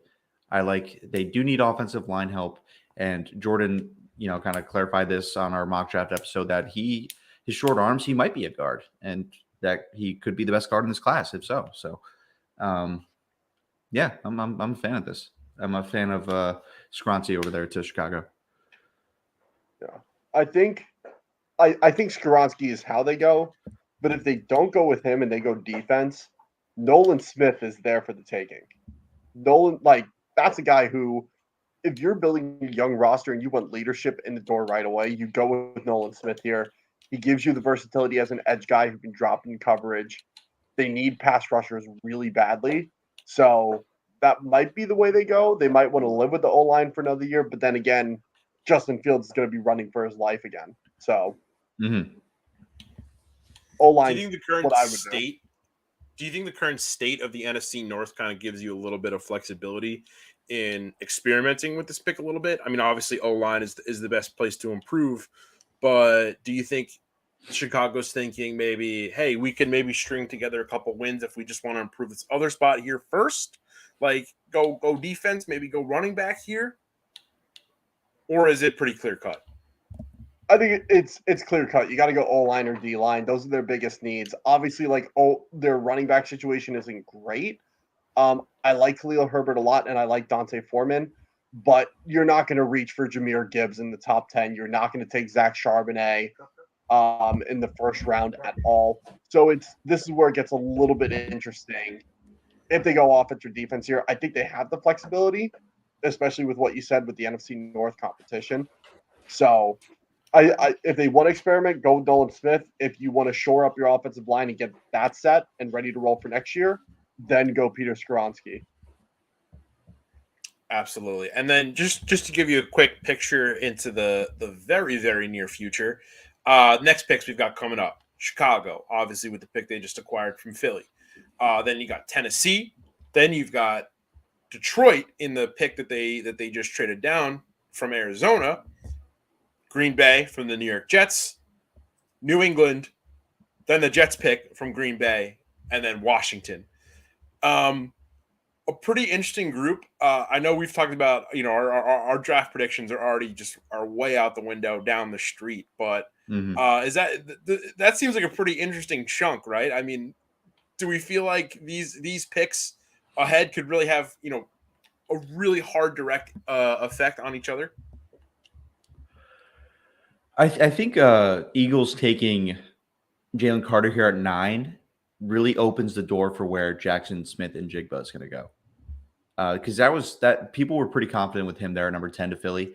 Obviously, that's gone. And I mean, the Bears could take him. Let's be honest. DJ Moore's their number one, and they have Chase Claypool and Darnell Mooney. But are you gonna, put your life down on Chase Claypool and Darnell Mooney as your wide receiver depth? I think Jackson Smith and Jigba could be a pick here, but if not there, then I think Tennessee's really got to capitalize. Yeah, is Tennessee the team that really needs a wide receiver the most out of that next five? You think about a slot guy like Smith and Jigba, that 100%, yes. No, I think I put it on. I tweeted at Clubfoot yesterday. I was really big on them getting CJ Stroud. I even mocked it in my mock draft what I think they're going to do. But I think first and foremost, you got to restart retooling that offensive line, especially if you're trying to get someone ready for when Ryan Tannehill's gone. You need to figure out something there. But also, Will Levis is still on the board, if I'm not mistaken. Yeah. So that could be a pick for the Titans if they want to just push the envelope there and just say, hey, here you go. Let's throw you to the fire and see what happens. He's a similar QB to Ryan Tannehill in terms of build and what they bring to the table as a passer. So that could be a pick for Tennessee at 11. But, depending on who the Bears take here, Broderick Jones will still be available. If you want to reach for Darnell Wright, you can take him there too. Whoa. So I'm interested to see what this pick is. It's not up. Oh, ooh, hello. Yeah. It is Darnell Wright. Speaking of, out of Tennessee. Speak of the devil. Wait, why? Okay, no, he was just like shouting at people for a second there. Goodell, but I didn't see that. I'm a little bit behind you guys here. All right, Darnell Wright. All right, so what does he bring for Ryan Tannehill? This is still Chicago. Oh, it's still Chicago's pick. Gosh, Jesus. All right, so what does he bring for Justin Fields? I was thinking ahead. I saw that he was from he was drafted out of Tennessee, and I was thinking Tennessee's got the next pick. So what does he bring to Justin Fields? He's a very good pass protector. He gets really deep in his pass set the way he needs to. As soon as he gets his hands on you, he's mauling you. What he's not great at is run blocking. He was honestly one of my least favorite run blockers to watch in this class just because he slips off blocks easily. So that's going to be a point of emphasis. But pass blocking, he is as good as they come. Maybe that's what you want with Fields. You don't want him to abort mission immediately, which is kind of what he did all last year. And so another question that I have for you guys, because I think this is really interesting. Obviously, Tennessee's been a pretty good football school these past couple of years, but this year, I mean, it was a immense leap forward. And I feel like when it comes to, oh, by the way, the Tennessee Titans pick is in right now. It was in immediately. Yeah. Well, actually, you know what? Forget what I was talking about for a second. So let's talk about that. It's in immediately. It's in that quick. So they're obviously really confident about who they want. Who are they going for here? Are they going Will Levis, or are they going Christian Gonzalez? What's the mentality here? I think Will Levis might continue to fall. If we're being honest here, like down to like the Tampa Bay Buccaneers range, even. Which is something to pay attention to. But I like the idea of Smith and Jigba here. I really think that him compounded with Treylon Burks would be an awesome 1-2 tandem. Yeah, and then even like I'm cool with the pick. It's not what I would do, but I think it makes sense for what they have. Especially if they're not going to want to move on from Ryan Tannehill. You have a veteran QB that you want to have someone experienced with navigating the pocket. So I like the pick there. Also, think about it. Chigo Okonkwo, who was their rookie tight end last year, out of all tight ends, had the highest yards per route run. So for those listening at home or watching with us, yards per route run is literally just what it is. It's yards divided by how many routes they ran. And it's a really good indicator to tell how productive someone is when they're running routes on the field. So to have a tight end like that who's now going to be your full-time guy with Austin Hooper gone, this offense could be really dangerous next year if the O-line can get back to form and do really well. And we've got who do we got here? And joining the draft crew, we've got House Enterprise co-founder, BBB podcast host Will Tondo. It sounds like you're in a car. Are you on the way to your bunker to hide from the dominance of the Eagles in the NFC East over these next couple of years? You're on mute there, buddy. There you go. Oh, no. Can you hear me? Yes, sir. We can hear you now. What was the official trade for the Eagles? Because I saw Jalen Carter and Eagles at 9, and I go, how does Philadelphia get away with this on the regular? I believe it was the Chicago 9 for 10 and a 4th rounder next year. Who allows this? Who allows this? This is illegal. This is Giants discrimination. This is ridiculous because the fact that Jalen Carter, a potential top 3 draft pick, falls to the Eagles' hands at 9 for flipping picks and a 4th is disgusting. And I'm actually glad it's not Bijan Robinson, but still, it's bad. It's bad. Wow, that might be the feistiest we get. That was an explosive in the draft room tonight. But Tano, you texted us a couple minutes ago. You said you called Bijan. Could you talk about what you saw from Atlanta that you felt like they were going to take Bijan Robinson? Well, I said it in our mock draft, gents, and I forgot who the pick I had originally. But I said, listen, in back-to-back years, Atlanta has committed a top 10 pick to an offensive weapon in Drake London and then, of course, Kyle Pitts. Atlanta's a team that they need to make buzzes and they need to make their names for themselves because they'll never live down losing the Super Bowl to the Patriots. So they always will pick the flashiest guy, and Bijan Robinson at 8 sat there. I am very surprised, though, because all of the mock drafts in the past 24 hours had Bijan's in the, 15 to 25 range. Mm-hmm. I was all in with Clubfoot Jim said. It's not San Diego, but the Chargers for Bijan made so much sense. Atlanta adding them, I don't think it's a necessity need because you have guys like Cordell Patterson, who is an excellent fantasy running back, but is he a good running back for the Falcons? I guess not. Having that offensive trio of, Drake London, Kyle Pitts, and Bijan Robinson in 3 straight drafts, all you need someone is to hand off and throw the ball to them. Is that going to be Desmond Ridder? I don't know, but we'll see.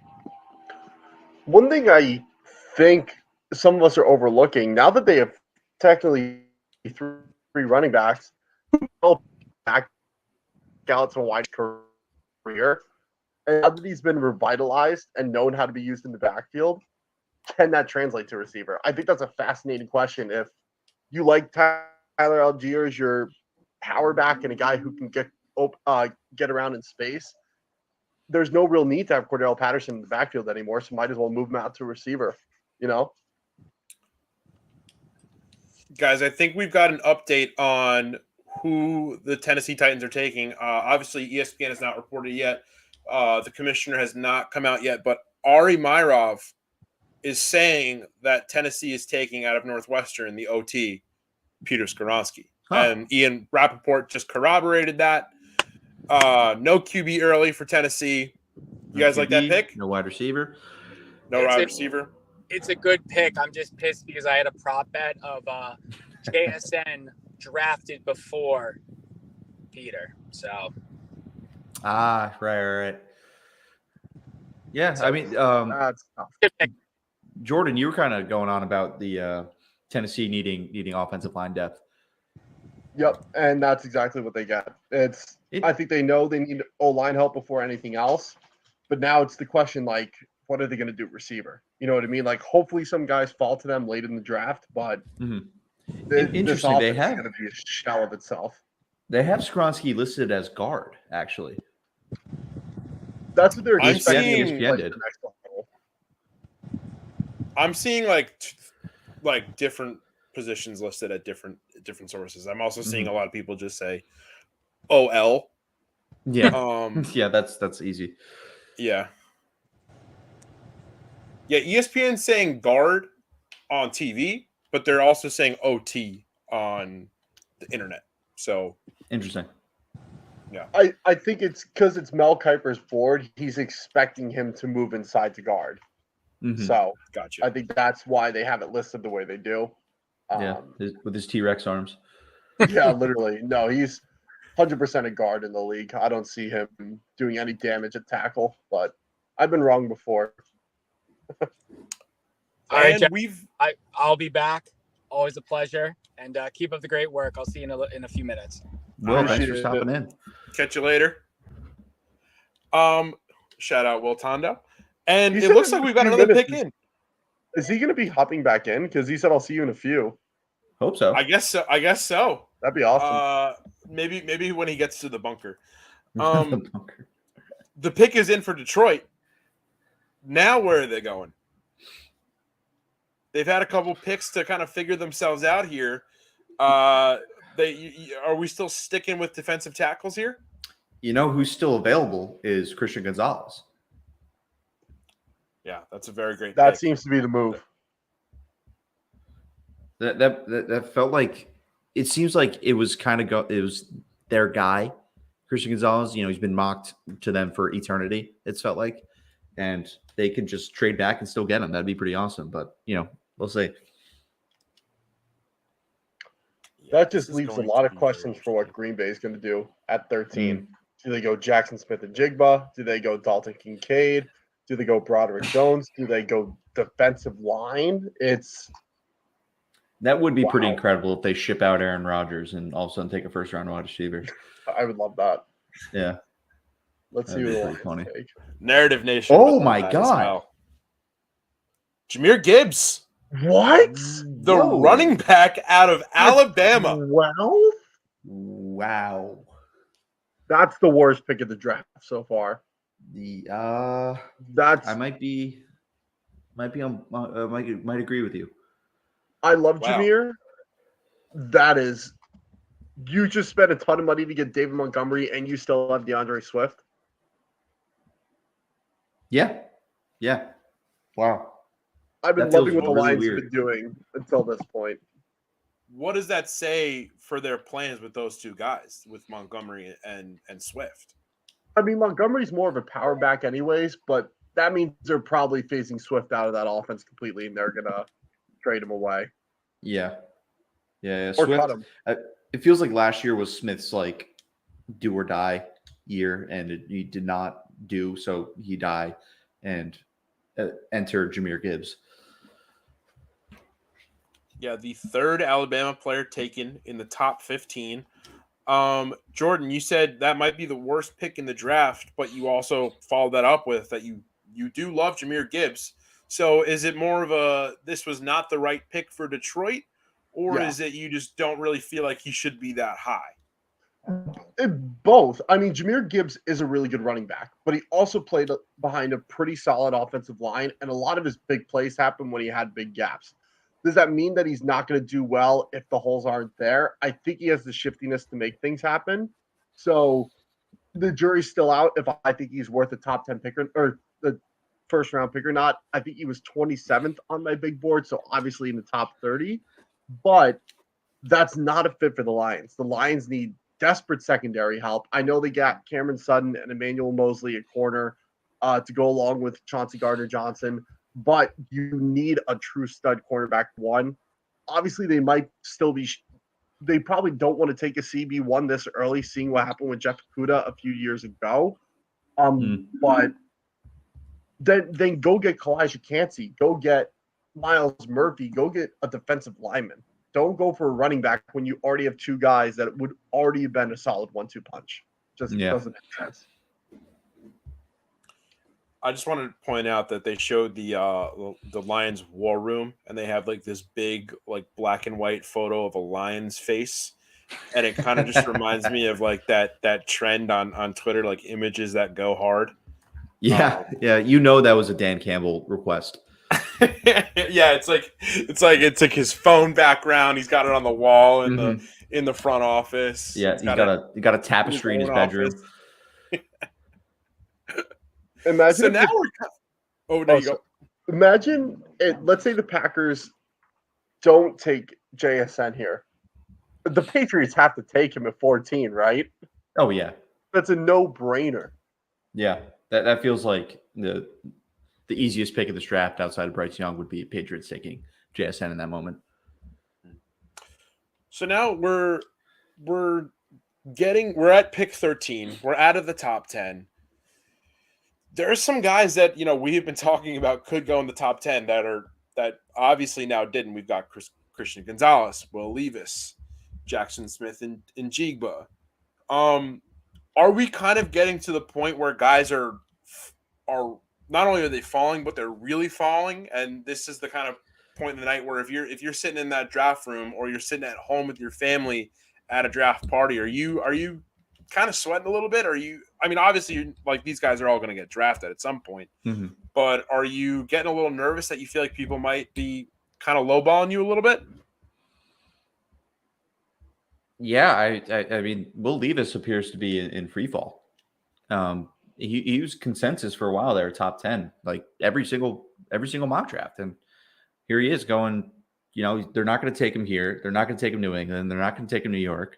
Washington is pretty happy with Sam Howell. Pittsburgh's not going to take him. Detroit's probably not going to take him again. 19, probably the earliest is 19 at Tampa Bay, unless they trade up, unless somebody else trades up outside the top 20. I Vikings, just realized maybe? something. Oh, that's so. I'm looking at the draft board. The way it's set up right now, Aaron Rodgers was supposed to be the number 1 overall pick in free fall. Not saying Levis was supposed to be number 1, but he was highly talked about as number 1.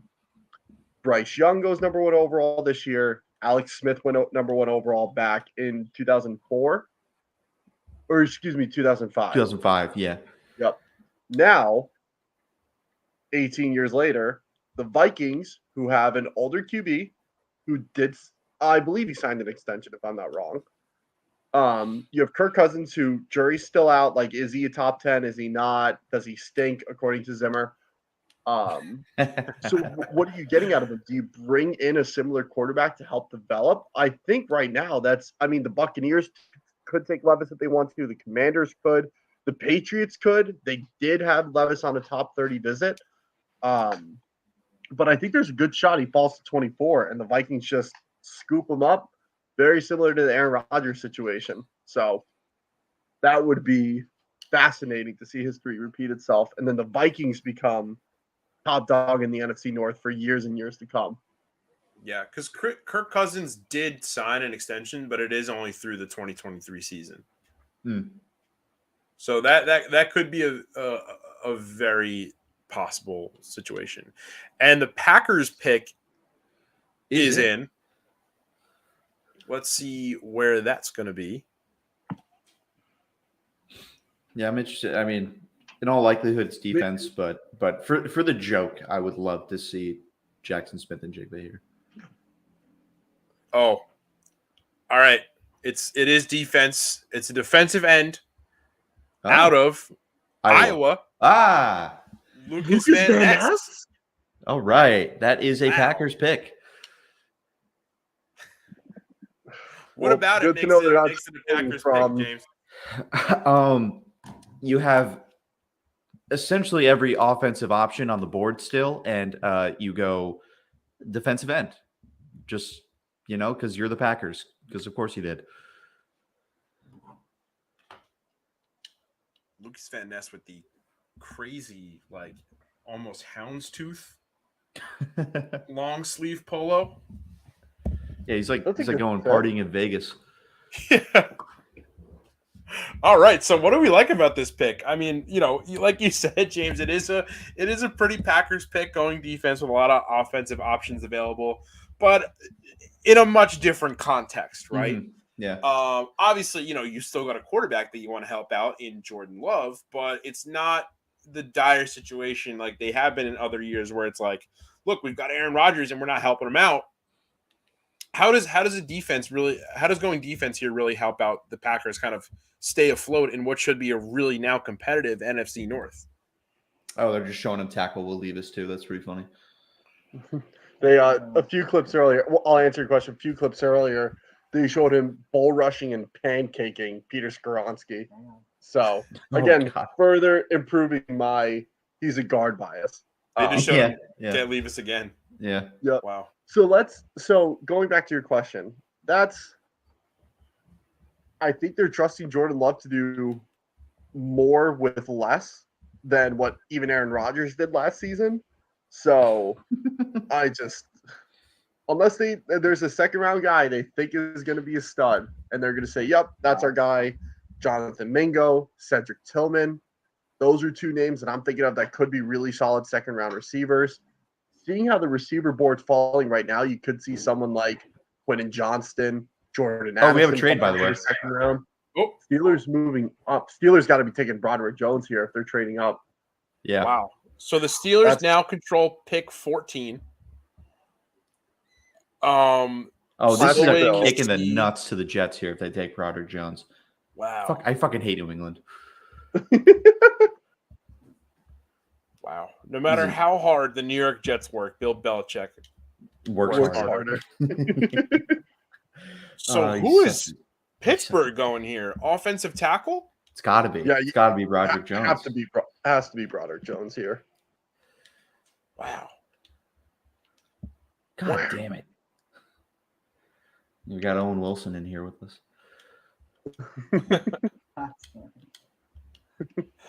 How many trades are we at so far tonight? Is this the fourth one? I think that's for total trades. So Cardinals, not including pre-draft trades. Cardinals and Texans. Mhm. Then let me look at the board. Lions and Cardinals moved back up. Eagles, Bears, then Steelers. That's 4 already. Draft day trades. Wow. That's All right. impressive. I looked at it last year. They were, including pre-draft and during draft, there were 9 first-round pick swaps last season, where someone was picking in a different spot than they originally. They're picking up the Steelers hat. God damn it. Yep. It's Broderick, baby. God. That's damn a it, dude. perfect Steelers pick. I'm sorry. No, it is. It is. I just wish, it didn't get to happen. Should I preemptively put it on the big board? That's a lot of confidence, but Oh, I don't think it'd be wrong. no. So I will say that that Darnell Wright was not on my top 50 big board, and he was a top 10 pick. So that shows what little I know, apparently. So Basil, you've been asking us a lot of questions. If the Steelers take Broderick Jones here, are we trading back? Are we taking an edge? What are we doing? Oh, dude, I don't know. Again, think about the Vikings. Think about their quarterback needs. This is the one situation where I really don't think I was very prepared. I was very prepared. Yeah. Because the next best offensive tackle is Bergeron out of Cuse, Steve Avila out of TCU. If you want to go guard, I mean, they don't really need a center. John Jacob, Jingleheimer Schmidt. Yeah, I mean, it's just like we've known where the Jets need to pick for the past 5 years now. I mean, I've been talking about tough, man. the Jets' offensive line since Sam Darnold was on the team. Mm-hmm. I will say Anton Harrison was my top tackle from this draft. I'm in the minority on that, but I thought he was really good, even better than Paris Johnson. So you might be getting him at 15. But also, you could trade back and get him. You could. I mean, would it be a waste of a pick to just go, hey, you know what? Let's just grab a really good defensive guy in Gonzalez? They fucking took him. God, I'm upset. Yep. Yep, Broderick, 100%. Wow. That's a good pick. That's a great pick for them. All right, so the Jets are on the clock, and I feel like their training facility in New Jersey is kind of in a weird position right now. I mean, what do you do here? Does Gonzalez take up too much? Does he take too much, time from Sauce Gardner? And where does he fit in with him and DJ Reed? I mean, Is feel like- Dalton Kincaid a usable weapon for Aaron Rodgers? I don't know. with all the money we spent on tight ends last offseason, it's weird, man. We're in a weird spot. Yeah.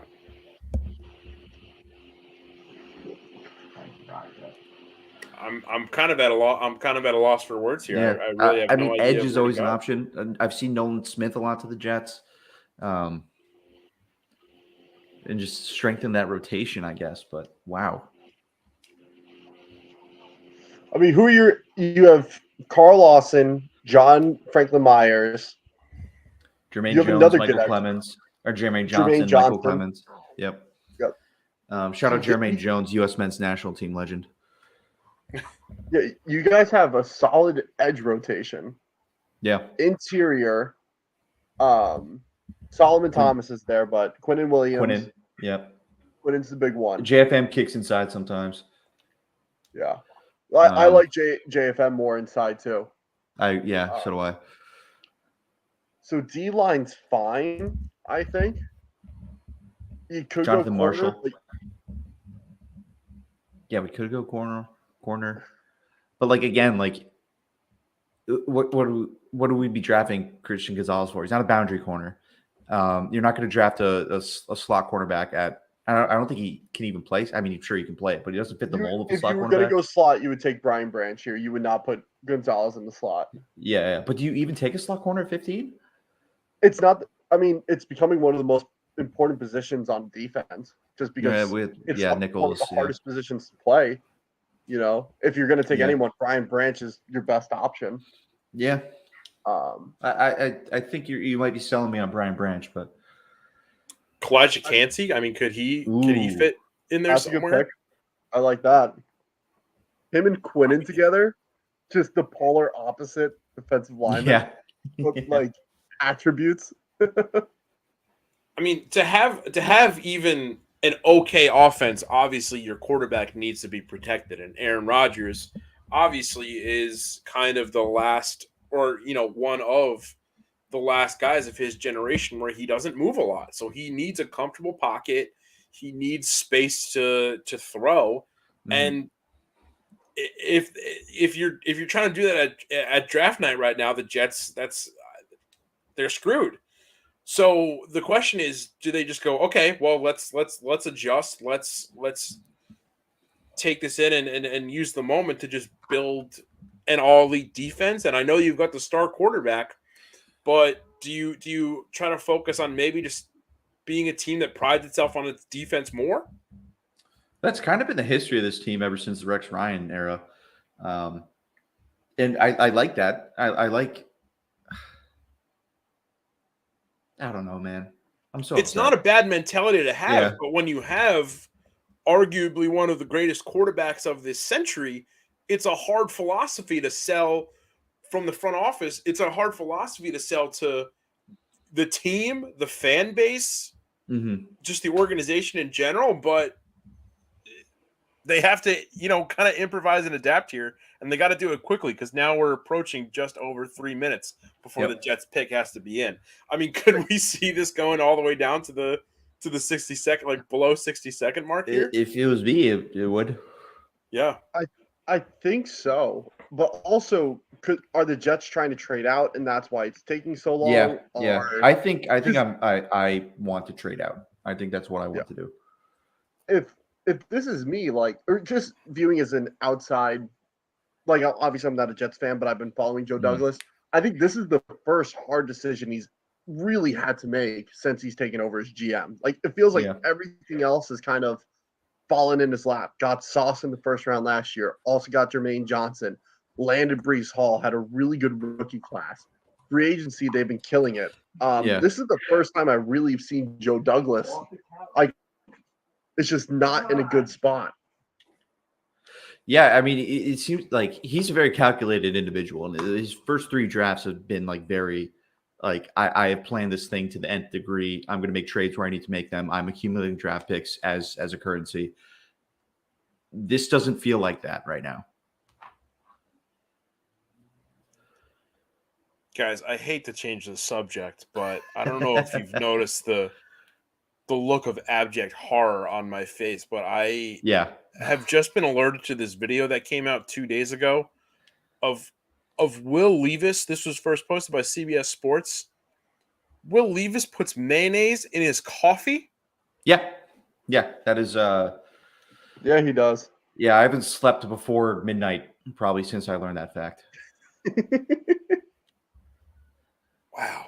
Yeah. I'm Maybe is this a possible reason why he's falling? most likely. Sources are saying that is a possibility. That is Yeah. a strong possibility. Yeah. Look at Nolan Smith in his all white suit when he comes. That's up on screen. fresh. That is a They're- well dressed. him and his girlfriend playing cards. I love that. That is fire. I would draft him just for that clip. That's amazing. Be like, this homie has his priorities straight. He's not going to stress. He's not going to worry. He's just gonna be like, yeah, go fish. That's awesome. Who's going to be the first NFL draft prospect to be playing Yu-Gi-Oh on the green room couch? Yeah. Okay. All right. They're hugging. They're hugging. They're making hugs. They got something done. They got something done. What if we haven't had somebody pull a Vikings in 20 years and just not pick. That would be very all Jets. hugging. They're like, shit, we got to put the pick in. I was actually just thinking about that. But Okay, it's in. All right, we're good. all right. Wow. This live stream just it's taking such an interesting turn. Something do they take Levis here? Shut up. I fucking hope not. I'm not getting some Mayo fan on my team. Rodgers is going to be done in a year or two. I have to admit, I'm a guy that puts mayo on a lot of stuff. Like I put it on an egg sandwich. I always put it on a burger.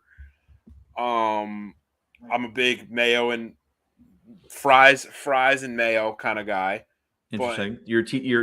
Be careful now. You're reaching some weird territory. I'm just saying, like, coffee is a weird place. Yeah. Yeah, coffee is a weird place.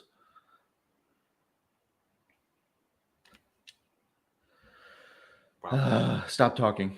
I need to know. Shut up, Todd. The anticipation of what this pick could be. I haven't felt this lost with a draft pick in pre-Sam Darnold era. Maybe what's his face? Darren Lee. Right? Who was that linebacker we took however many years ago? It was Darren Lee. Yep. Yeah. And wasn't it? Oh no, the Broncos took Shane Ray, and then he just had awful injuries. Shane Ray was supposed to go like 6 to the Jets in all the mock drafts, and then fell. Yeah, I remember that. That was when we took Jamal Adams 6, right? Because I remember Darren Lee was like, I think like 20 overall. What did those picks turn into? The Jamal Adams haul. Quentin Williams became AVT. Yep. And was the other Jermaine? Or no? No, the other was Garrett Wilson. Garrett Wilson. Actually, Garrett Wilson. Oh, that's right. I forgot they had the 10th overall pick last year too. Yeah.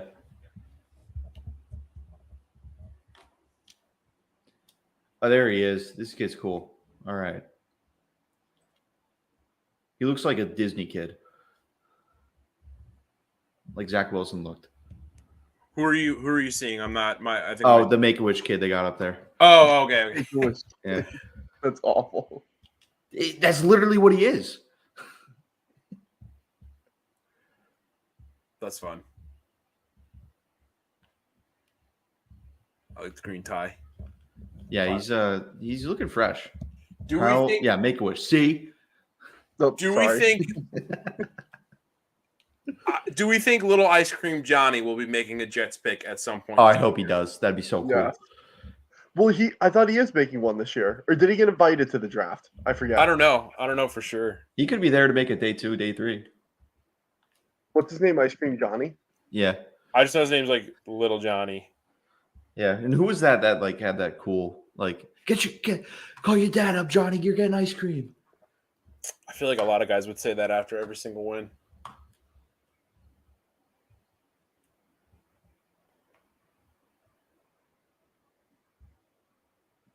I think they're just getting Johnny a bunch of ice cream. He's going to All need right, a they're lot of going ice cream edge. after this pick. He might need Coke. They're going. Don't spoil it yet. It's got to be Nolan Smith, right? Nope. Miles Murphy? Nope. Kalijah can't. No, he's defensive line. Will McDonald?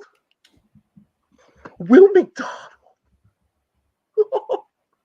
That's insane, Wow. dude.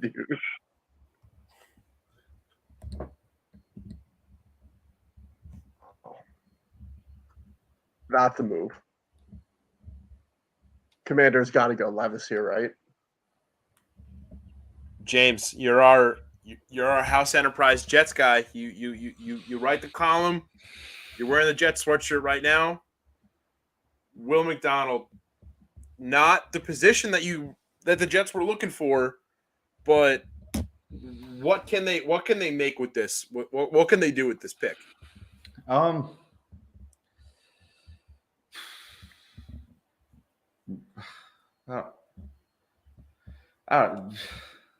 just so disappointed.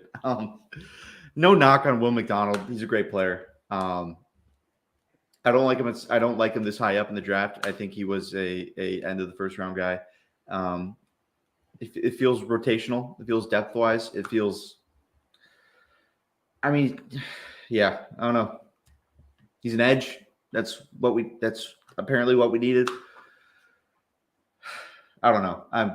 Yeah. This is not. This is not good for me right now.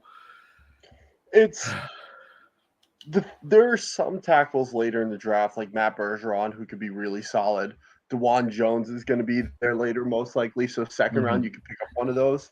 Mm-hmm. So if their move is to put JFM inside and then rotate Jermaine Johnson, Carl Lawson, and Will McDonald on the edge, I think that's fine.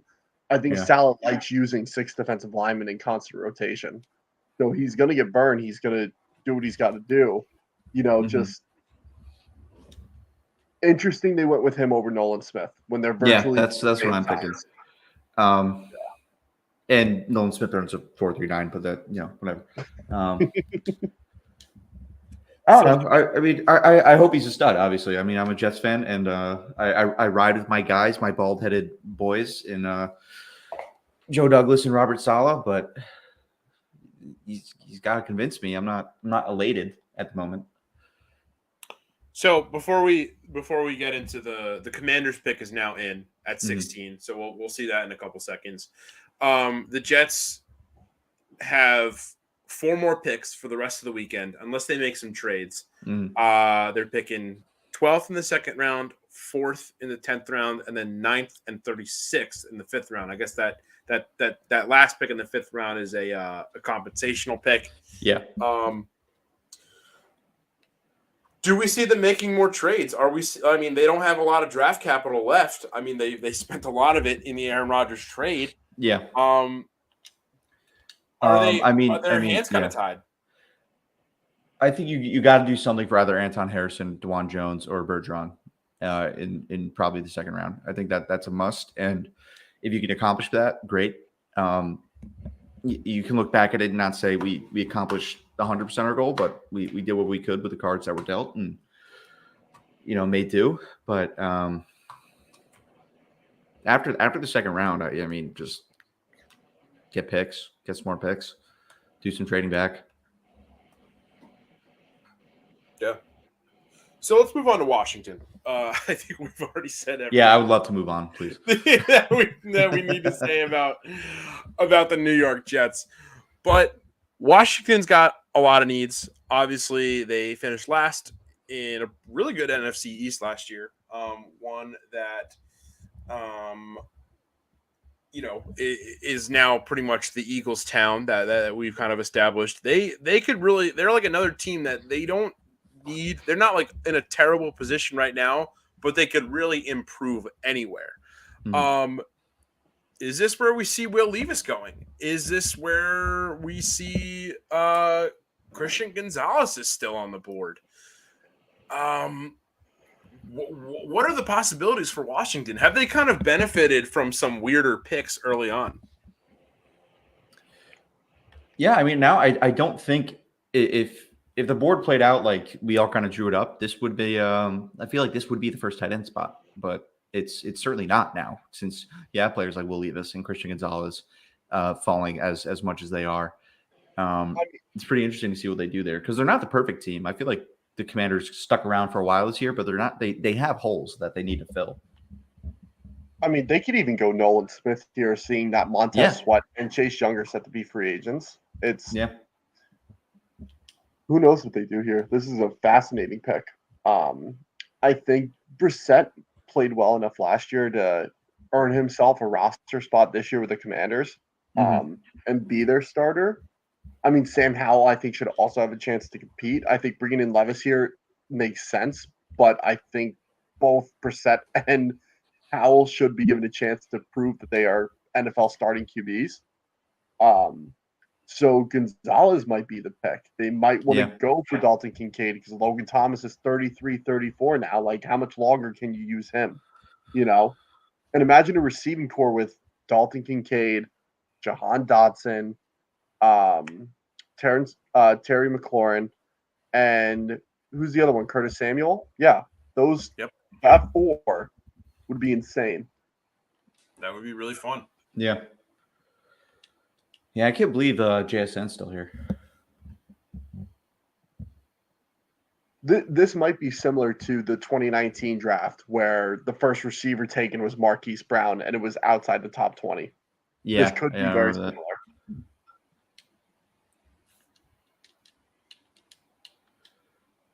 Michael Mayer. Well, they went corner. Wow. All right. Christian Gonzalez is off the board, finally. Right? Nope. Nope. Oh. Wow. My thing is all messed up. Emmanuel Forbes. There we go. Out of Mississippi State. Sorry. I heard corner and I jumped on that. Wow.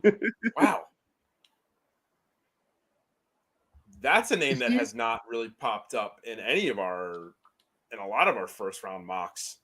I think Zimmer had him. I think Zimmer had him in the first round in our mock. That was a good call by him. Wow. Yeah, Zimmer had him to the. He had him late. I forget who he had him to. I think Eagles. Bengals, but either Bengals or Eagles, one of the two. If we want to bring up the draft board, we can show the top half of the draft here. Bryce Young. I mean, out of all of these, what do you guys think has been the best pick so far in the first half? The best pick, I really like Tyree Wilson to the Raiders. I mean, I think anybody getting Will Anderson is like in prime position to like be considered to have the best pick. I'm like starting to really enjoy Bijan to the Falcons. I'm like kind of hyping it up in my head a little bit. Yeah, it's been really interesting. I mean, I think CJ Stroud and Anthony Richardson are not really picks that like maybe I don't necessarily love them for like how high they were, but I'm glad that they kind of like shrugged off all of that kind of doubt that was cast around them. So that was really good. And the Patriots have made their pick. And it is Christian Gonzalez. So now he is off the board.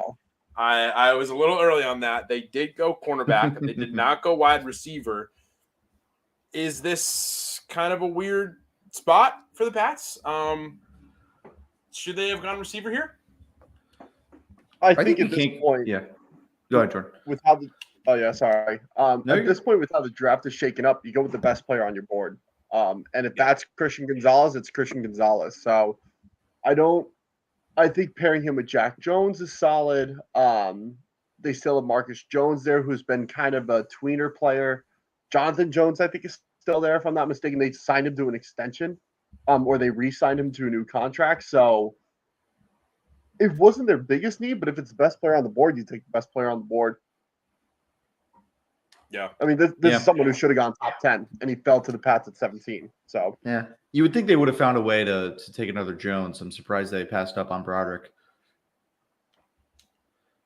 So while we got some time before the Lions make their second pick of the night, they've got about 6.5 minutes before they do. We've got a decent amount of offensive guys, a decent amount of guys that could find their way on a fantasy football roster.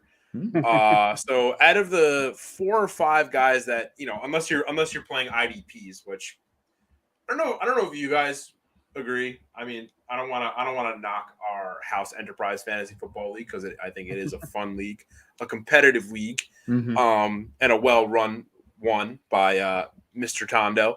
Mm-hmm. I don't love individual defensive players in fantasy football. I don't know if you guys would agree, but before we get into the defensive players, fantasy potential here, out of the skill players that we've seen drafted tonight, which guy do you think will have a pretty big, fantasy breakout as a rookie? I know it's really tough for rookies to have a huge impact fantasy, especially if you're like a wide receiver or a running back. But any guys off the board right now that you feel like could be like a sneaky pick?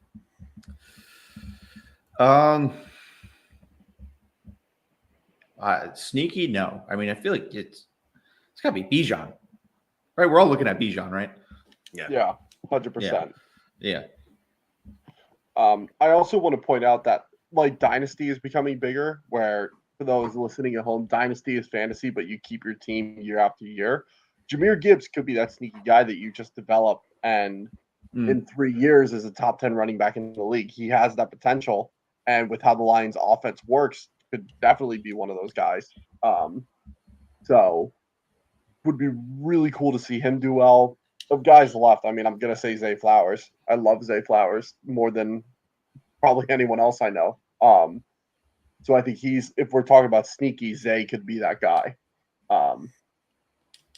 But as of guys taking right now, Bijan is the clear fantasy for this year. So, as someone who is actually the commissioner of a Dynasty Fantasy Football League, where this upcoming year will be year 4 of this league, I have to say, it's completely changed the way that I look at fantasy football, and it is so fun.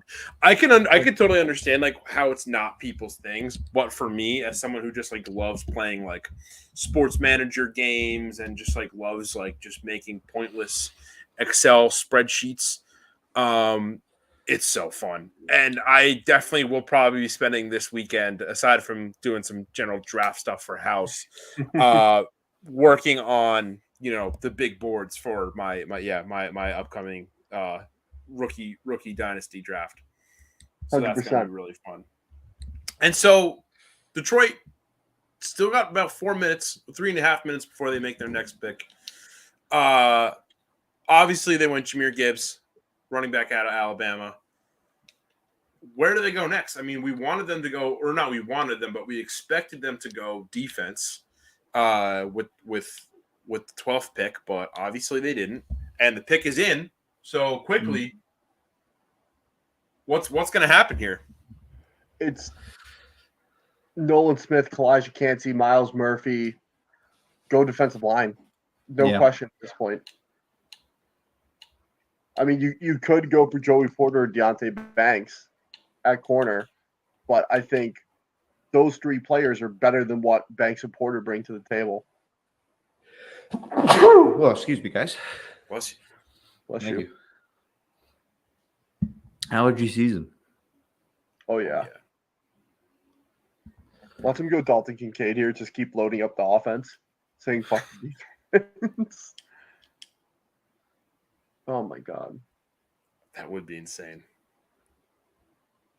I wonder if I've fallen behind at all. I'm going to grab the remote real quick. So Nolan Smith, Kalijah Kancey, Joey Porter, Miles Murphy. Out of those 4, who do you like the most? I mean, I love Kalijah Kancey.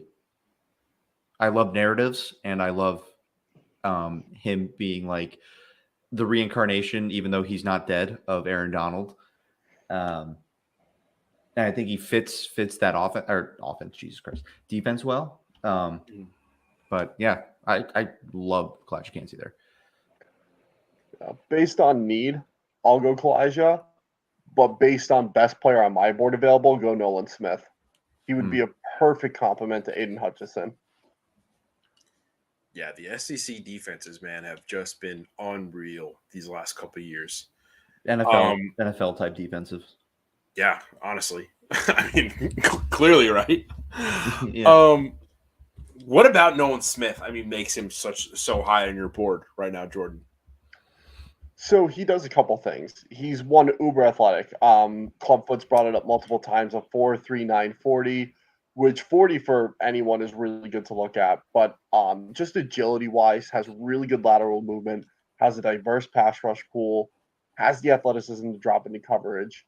He just does everything you want in a modern day edge. He's the Hassan Reddick of this class, if I could put a finger on it, right? Like Hassan Reddick obviously played out of position, but once he moved to edge, his versatility in coverage, his pass rush pool, he defends the run actually surprisingly well for a guy his size. Nolan Smith is the prototype of Hassan Reddick. And not only that, you're getting that leadership quality that you don't get from a lot of rookies. Not saying rookies aren't leaders in general, but to be a captain in the NFL is a huge deal. And he's a guy, I said it on the mock draft a few days ago, he's a guy who could be a captain day one. He has that just charisma about him, to really bring a group together. And you saw it at the combine. Half his team was in the Georgia film room watching him compete at the combine and rooting him on. That's not normal. Like guys really are in cool. Class or guys are drinking on the weekend. They're not watching their guy go compete at the combine. I just think that's so cool. So I am getting a report on who it is. It's none of these people that we're talking about. Some of the big guys have not reported it yet, but I'm seeing a lot of other people say it. Offense is it offense or defense?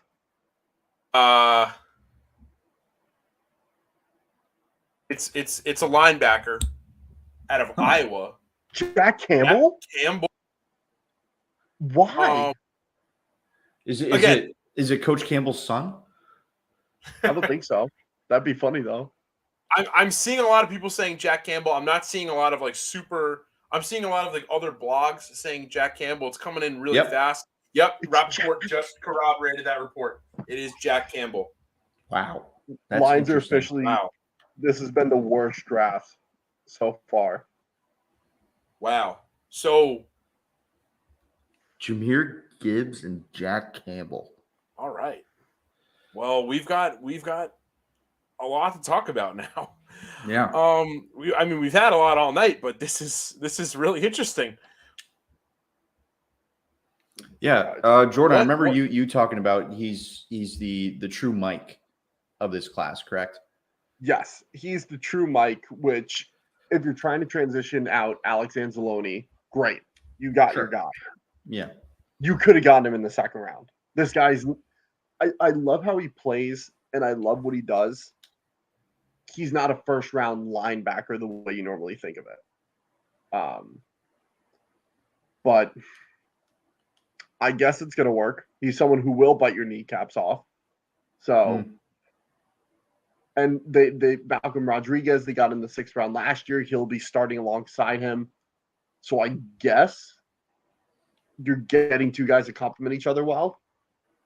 Just not who I would have picked. Wow. And as we say that, Tampa Bay's pick is already in. Not to just gloss over Jack Campbell, but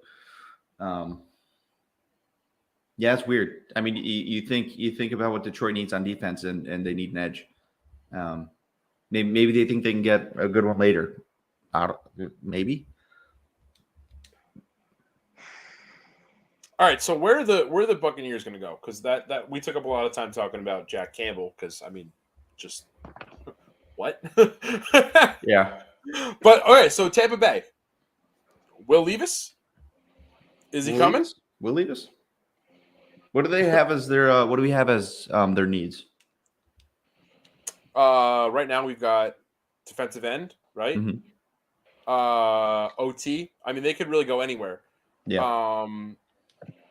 I mean, defensive end. They're best available player probably would be Miles Murphy. Mm-hmm. Nolan Smith still. Nolan Smith is still on the board. Elijah Keon Cansey's White. there. Keon White. Elijah Cansey. Basil, if you want to flip to the Excel screen, I'll tell you what. It's that point in the night. It is that point in the night. Like, I didn't know what the Bucks were going to do coming into this, and now there's so much top talent still there. It's like, Should we just leave this up for the rest of the night? I don't know. no. Well, let's check out your big board. Let's see if we can look at your big board real quick. My personal big board or the consensus big board? Consensus. Let's see the consensus. Consensus up. So, all right. What's in green is similar to the color coding the last time, but if we can mark off who's been taken, what should I even do here? Should I just delete guys and let it fill in, and then don't really know what the best option is? That feels like that's what like ESPN does. We'll just black out who's been taken. Yeah, all right. And then we can count it from there because I don't think it's gonna snake the way I wanted to. But it's in. Yep. Oh, Goodell's at the podium. I can beat Goodell with this right now. It's Elijah Cansey. Good pick. Yeah, that's a good pick. Great pick. Good pick. We've been wanting him off the board for a while now. Yep. So what is Tampa Bay getting out of Elijah Cansey? Go for it, Clubfoot. Yeah. I mean, they get the the reincarnation of Aaron Donald. Rest in peace. Seriously, they get a guy who is just hungry to just destroy the quarterback. He's got a motor that doesn't quit. He is a little undersized, but I think that's okay. If anything, I think that offers position flexibility. He doesn't truly have to play on the interior every single down. I'm just a big fan of this guy, man. The guys with just insane motors and just a desire that see red when it comes to getting to the quarterback. They're fun players to have, and I like him for that reason. Yeah, fantastic. And now Seattle is on the clock. They've got about 6 minutes left for their second pick, the 20th overall pick in the first round. They already went Devin Witherspoon out of Illinois. Do they continue to bolster their defense here, or do they go wide receiver? Is this finally where Smith and Jigba comes off the board? I think this could be edge. I think they do what we all thought they. Yeah, right. Like this. I feel like they do here what they were supposed to do. Not supposed to do, but we all thought they were going to do at number 5 and go edge. And there's still plenty of talent left in Nolan Smith and Miles Murphy.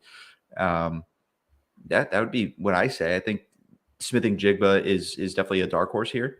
If you're not happy with what DK Metcalf and Tyler Lockett give you, I would agree that they don't have a true slot guy like Jackson is. So we'll see. But my gut tells me edge. I feel like my gut's been wrong a lot tonight. So maybe I should just shut up. Well, no, don't shut up yet because we've still got. Then we wouldn't have a broadcast. But I thought it was interesting. They also did just show a Elijah Cansey, Aaron Donald like stat comparison. Yeah, I was waiting on that one. Yeah. The producer, the green room over at ESPN is they've got this on the other screen in the corner. Yeah. Had it cooked up, ready to go. Mm-hmm. Yeah. Wow. I don't know what they're going to do. This would be a perfect time to take John Michael Schmidt, just because there's so much top talent there that they need, and they're like, yeah, fuck it, just throw a dart on the board. I have no idea who they're going to take. It feels like you can do that at this point, honestly. Yeah, we might see 3 first-round talent level guys fall out of the first round with how this is going. Because looking at the board right now, right? So if we pull it back up, there's 1, 2, 3, 4, 5, 6, 7, 8. There's 10 guys left that I have personal first-round grades on. And these are all guys I thought would be gone. Most of them would be gone by pick 20. We were at pick 20 and 10 are still left. The odds that all of these guys are taken in the next 13 picks, because we have to count 20 as the 13th. Mhm. I don't think it's going to happen. I think maybe 6 or 7 of these guys go. A lot of these guys would be like at this point. Nolan Smith might fall to the second round. Yeah. Quentin Johnson, maybe a second. Joey Porter Jr., maybe a second rounder. Brian Branch, similar to Landon Collins. Like Landon Collins was by far the best safety in his class. Didn't go till the second round. One, if not both, of the tight ends too. Yep, 100%. Just because thinking about who, like, Chargers could probably use a tight end. Yep. Who else? I think the Bengals could take one. Jaguars could take one. Yep. I think the Jaguars are trying to work on an extension with Evan Ingram, but they could, depending on what they can't or can't work out.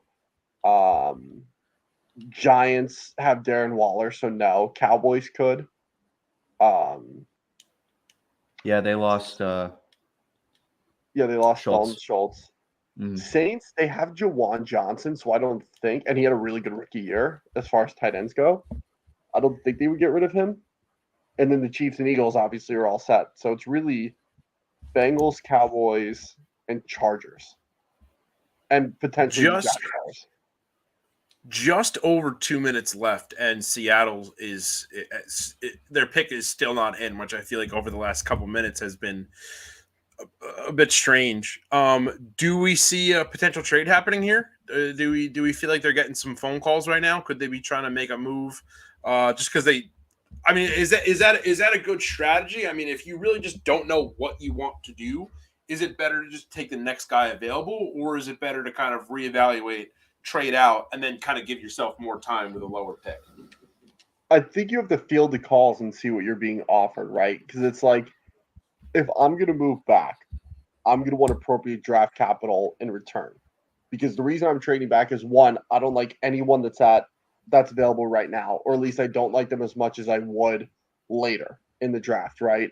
So, but if you can't work out a good enough trade, or at least one you think is good enough for you, then you take the best guy on your board. That obviously happened with the Pats. They traded back. They didn't really like anyone at 14. And at 17, they took the best guy on their board, Gonzalez. So they could definitely be talking. I mean, they could take Levis here. It's less than a minute left to go. That is wild. I know we haven't really talked about much about betting because I just feel like this is kind of, I mean, draft betting is such like a specific type of betting. But the big story about Will Levis's his draft odds, to get picked first overall, like really shot up over the past 2 days. How do we feel like all the guys who took that prop are feeling right now? Bad. Like idiots. Yeah. As they are. Yeah. Yeah. I hope neither of you put a bet on that. No, sir. No.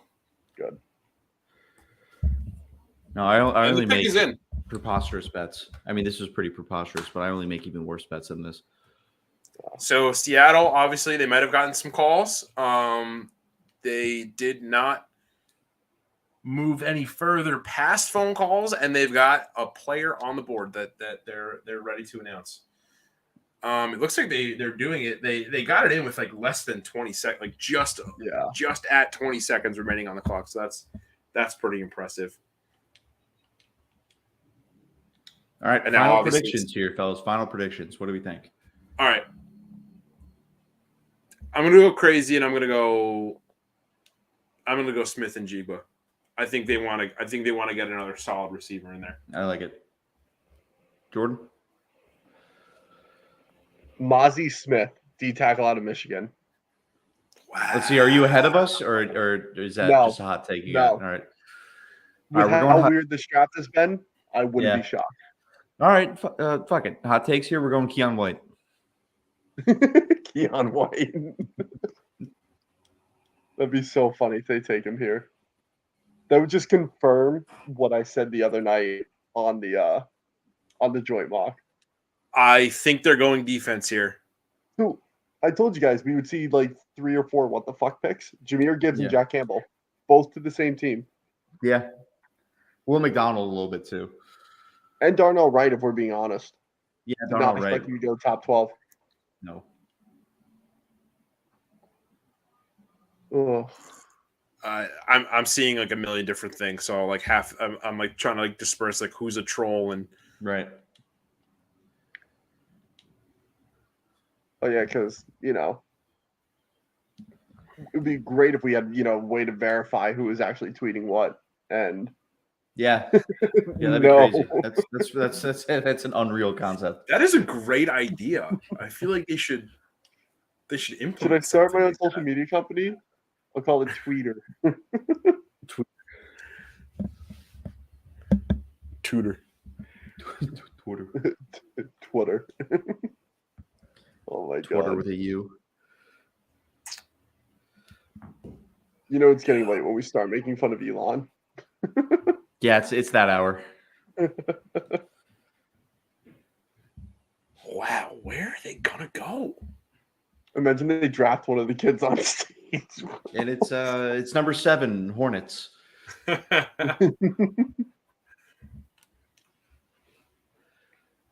Oh. All right, final picks. Lock them in. Let's go. Mount Oop, Vernon. you never called mind. I know what it is. I know what it is. Oh, don't It's offense. spoil They're it. going offense. JSN. Yep. Yeah, Yep. Really? I like it. JSN. I like it. Wow. I like it. Wow.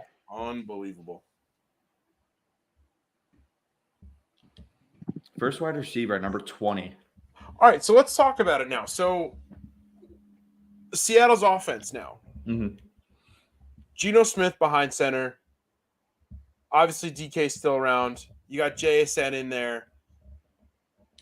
Do we feel like they can go toe-to-toe with San Francisco, or do we feel like they really need to draft defense all the way out, to be competitive in this division? I think offensively they can compete, especially with how much of the defense the 49ers lost. But they are going to have to get a few gems late in this draft. But seeing that they did that last year, no reason why they can't do it again. Mm-hmm. Follow-up question. Is Ohio State on track to be the new WRU? It's definitely been a debate between them, LSU, Alabama over the past. I can't even think about how far back now. I feel like Alabama's been dominating for so long, but LSU and Ohio State have really been, throwing their hat in the ring. Yeah. I mean, listen, they had a first-round wide receiver this year. They had 2 last year. I'm trying to think. 2021, did they have a first-round wide receiver?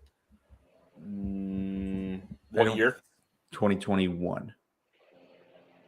I feel like they had to have. No, I don't think so. That was the Jamar Chase class. Yeah, then no. No. I mean, 3 in 2 years is insane. I feel like that's And then only they're been gonna- rivaled by They're like most likely going to Alabama. have 2 more next year. Marvin Harrison and his name escapes me. Aduka or whatever his name is. Let me Mhm. see. I think that's his name. Yeah, so it's gonna be interesting. I mean, I kind of love when those kind of narratives kind of shift around and we see like what Yeah. schools are putting out Who's what kind of guys. DBU? Who's wide receiver you? Who's, this and that. I mean, Amika The SEC Egbuka is who the it is. defensive factory right now. Yeah. Sorry, what were you saying, Jordan? It was Amika Egbuka. Egbuka. Gotcha. Egbuka. That's a Yeah, dope it seems name. Yeah. like Seattle fans are pretty happy about this pick, which No. they should be. He's a good guy. He knows him personally. He's a good guy. We got just over 4 minutes left before the Chargers make their next pick. Kind of in a weird spot. I mean, they're a pretty solid team, 10-7. Not much to really try and push for when you're in the same division as the Kansas City Chiefs. But could they also go wide receiver here? I mean, Zay Flowers has kind of creeped his way up. I was getting some texts from some people saying that the Jets should take Zay. Just some of my friends who are like delusional. Right. Yeah. I was Um, gonna say that doesn't make sense. No, I got like I swear to God, I got like 2 or 3 texts that were like, the Jets got to take Zay. But obviously they're not. So, I mean, could we see him be a Charger, or could we see them go for? I mean, Nolan Smith is still on the board. Yep. I think I'd like to see. I forgot who said it earlier, but a wide receiver that can run faster than a 4.5 for Justin Herbert. Yeah, Nolan Smith is intriguing. Miles Murphy still there is intriguing. I think I'd like Zay Flowers here. I mean, you know who else is there too? He's creeping up. Is Jordan Addison at a USC? Yeah. I mean, do we see Jordan? Could we see Jordan Addison making his way out of the first round?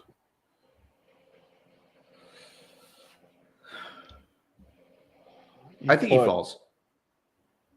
I think so I think he too. falls. Past the first? Yep. Yeah, I think he falls out of the first. Yeah. Yeah, I think Like I think he it's might be the Packers' classic day 2 receiver that ends up being insane. Yeah. Right? Picks Yeah. him. Oh, here we go. Some Ohio State wide receivers. Okay. Garrett Wilson, Chris Olave, Yep. Jamison Williams, and then Yep. JSN. Yeah. I guess Justin Jameson Fields is an Williams was kind Alabama of. guy. I think you kind of got to go with him as Alabama because he did transfer there. Like how people give Oklahoma credit for Jalen Hurts. Yeah.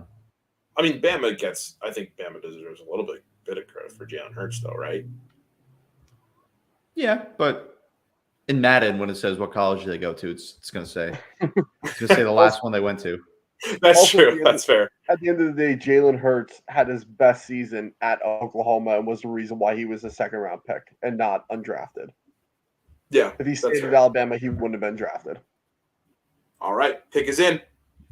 Why are they showing a lot of Will Levis here? Because it's Aaron Rodgers 2.0. It's I told actually you. Johnny Manziel 2.0. Telling you, Minnesota's going to take him at 23. If Minnesota doesn't take Will Levis, they are an unserious organization. It is actually Johnny Manziel 2.0 because Johnny Manziel did go. I think Johnny In the Manziel 20s. went 22. Yeah, 22. Wow. Yeah, but seriously, clip it, whatever. Mark my words. If the Vikings do not take Will Levis, they are an unserious organization. They do not care. What's your current list of unserious organizations in the NFL? Oh boy, Packers. Packers. Number 1. Like, kinda. If you think about it, Cardinals, Mhm. very close, number 2. Cardinals. Oop, it's in. It's announced. Zay Flowers. Nope. Wow. Wow. Quentin Johnson, wide receiver out of TCU. Interesting. That's a good pick. Wow. I think that's the What do you like? first- What do you like out of him? Everything. Like, he's Nice. great route runner, great in space. He does play a little small for someone who's 6'2", but he can friggin' fly. And I think those jump ball skills can be taught at the NFL level. Yeah, that's what I was just going to ask. I mean, it sounded like you guys felt like that the Chargers really needed a fast wide receiver. Is he that guy? Yeah, he runs mid 4.4, sub 4.4. He can beat you deep. I mean, they're showing clips right now. He's getting over the top of 2 DBs at a time. You know, he can run any route in the route tree. The problem with him is that he, like I said, with the contested catches, he doesn't go up and get it. He lets it come to him, and that's where he needs to improve his game. But that's I'll tell you what, I think he has a perfect teacher for that in Mike Williams. 100% agree with that. And now I'm watching these clips, and I'm just so distracted by how ugly the Kansas red uniforms are. Yeah, those are tough to look at. The blue ones are phenomenal. Awesome. Yeah. The blue ones are like if you took the basketball uniform and made it a football uniform, which is cool. I love it. Yeah. But But sorry. And now what this means, Keenan Allen permanently moves to the slot where he should do really well. Yep. That'll be a perfect fit for him. And now Baltimore has just under 6 minutes left for their pick, the 23rd overall pick. Obviously, they've figured out what they're doing at quarterback. They've avoided the stress of losing Lamar Jackson. They've got that extension all signed up. Or actually, no, I don't think he's signed it yet, but they've agreed to terms. Yeah. So now is the pick here tonight. Let's get him another weapon. Let's help him out on defense, or let's just get the next best guy available. What's your thought process here? I think it's secondary. I think it's the cornerback, whether it's Joey Porter or Deontay Banks. I think one of the two makes a lot of sense here. Yeah, we floated Deontay Banks in this spot. I had him here week, to 22. Yeah, here to Baltimore. Again, a narrative thing because he went to Maryland, but ignore me when it comes to that stuff. I'm going to take that over talent any day. Do we see them going wide receiver here? Do we see Zay Flowers or even Dalton Kincaid coming over here? Zay Flowers could be very interesting here. Him, Bateman, and Odell would be quite the pairing. They could. I was gonna say they could go tight end, but I feel like they're okay at tight end. But yeah, Likely kind of emerged last year as a pretty good. Why can't I? It's that hour of the night where I can't talk either. Yeah, it's the witching hour here. Yep. We need Scott Harrison on here. We need his energy. Yeah, I don't know how he does it, man. I've gone through I don't even think he drinks water while he does it. Like he just No, you've never seen the video of him like his breakfast that he prepares for? I haven't seen that.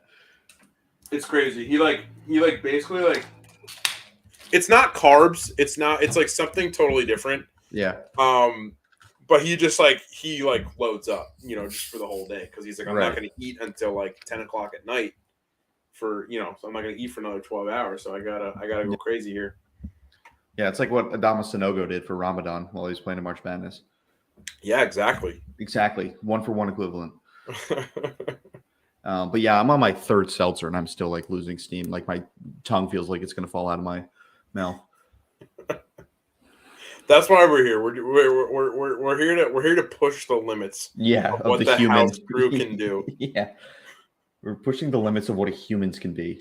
Yeah, it's getting that part of the night. The first round's winding down. We're kind of becoming a little bit of a house enterprise NFL, fireside chat. Yeah. The Ravens got a little more than 2.5 minutes until their pick. If you guys could play any position in the NFL, what would it be? Holder. Good job.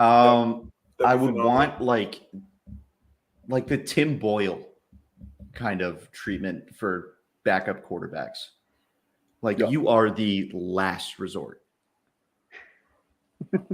But you're still signing contracts. Yeah. Yeah. Like Chase Daniel, but worse. That's awesome. Love that. Yeah. How about you? Probably give the us same. a real position. Okay, I was gonna say or a long snapper. Or a long A snapper. real answer. If I could play any real position, I mean, I play defensive end now and I love it, but I would be a tight end. Yeah, it's cool. Yeah. Tight end's a good spot. Yeah, I think I'd say slot receiver. Yeah. Even though I'd probably get decapitated, but I think that just yeah, it seems fun. You're there's that gadgety athletic white guy that hustles and blows through the whistle.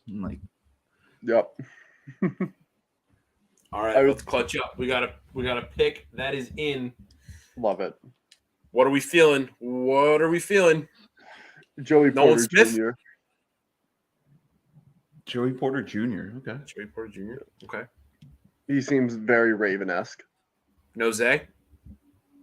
I think they should, but I think they're also hopeful they'll still get D-Hop in a trade.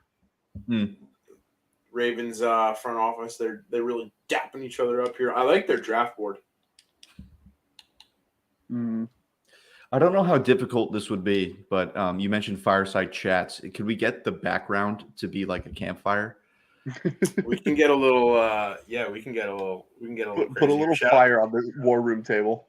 Something like that, yeah. Set the whole building on fire. We're going off script here, folks. Let's see what we can do here. Nope. Oops. Victor Wembanyama, when did you get here? All right. Is anybody paying attention to the pick? I'll pay attention. Yeah, the pick is in. Okay. No announcement yet. Okay. All right.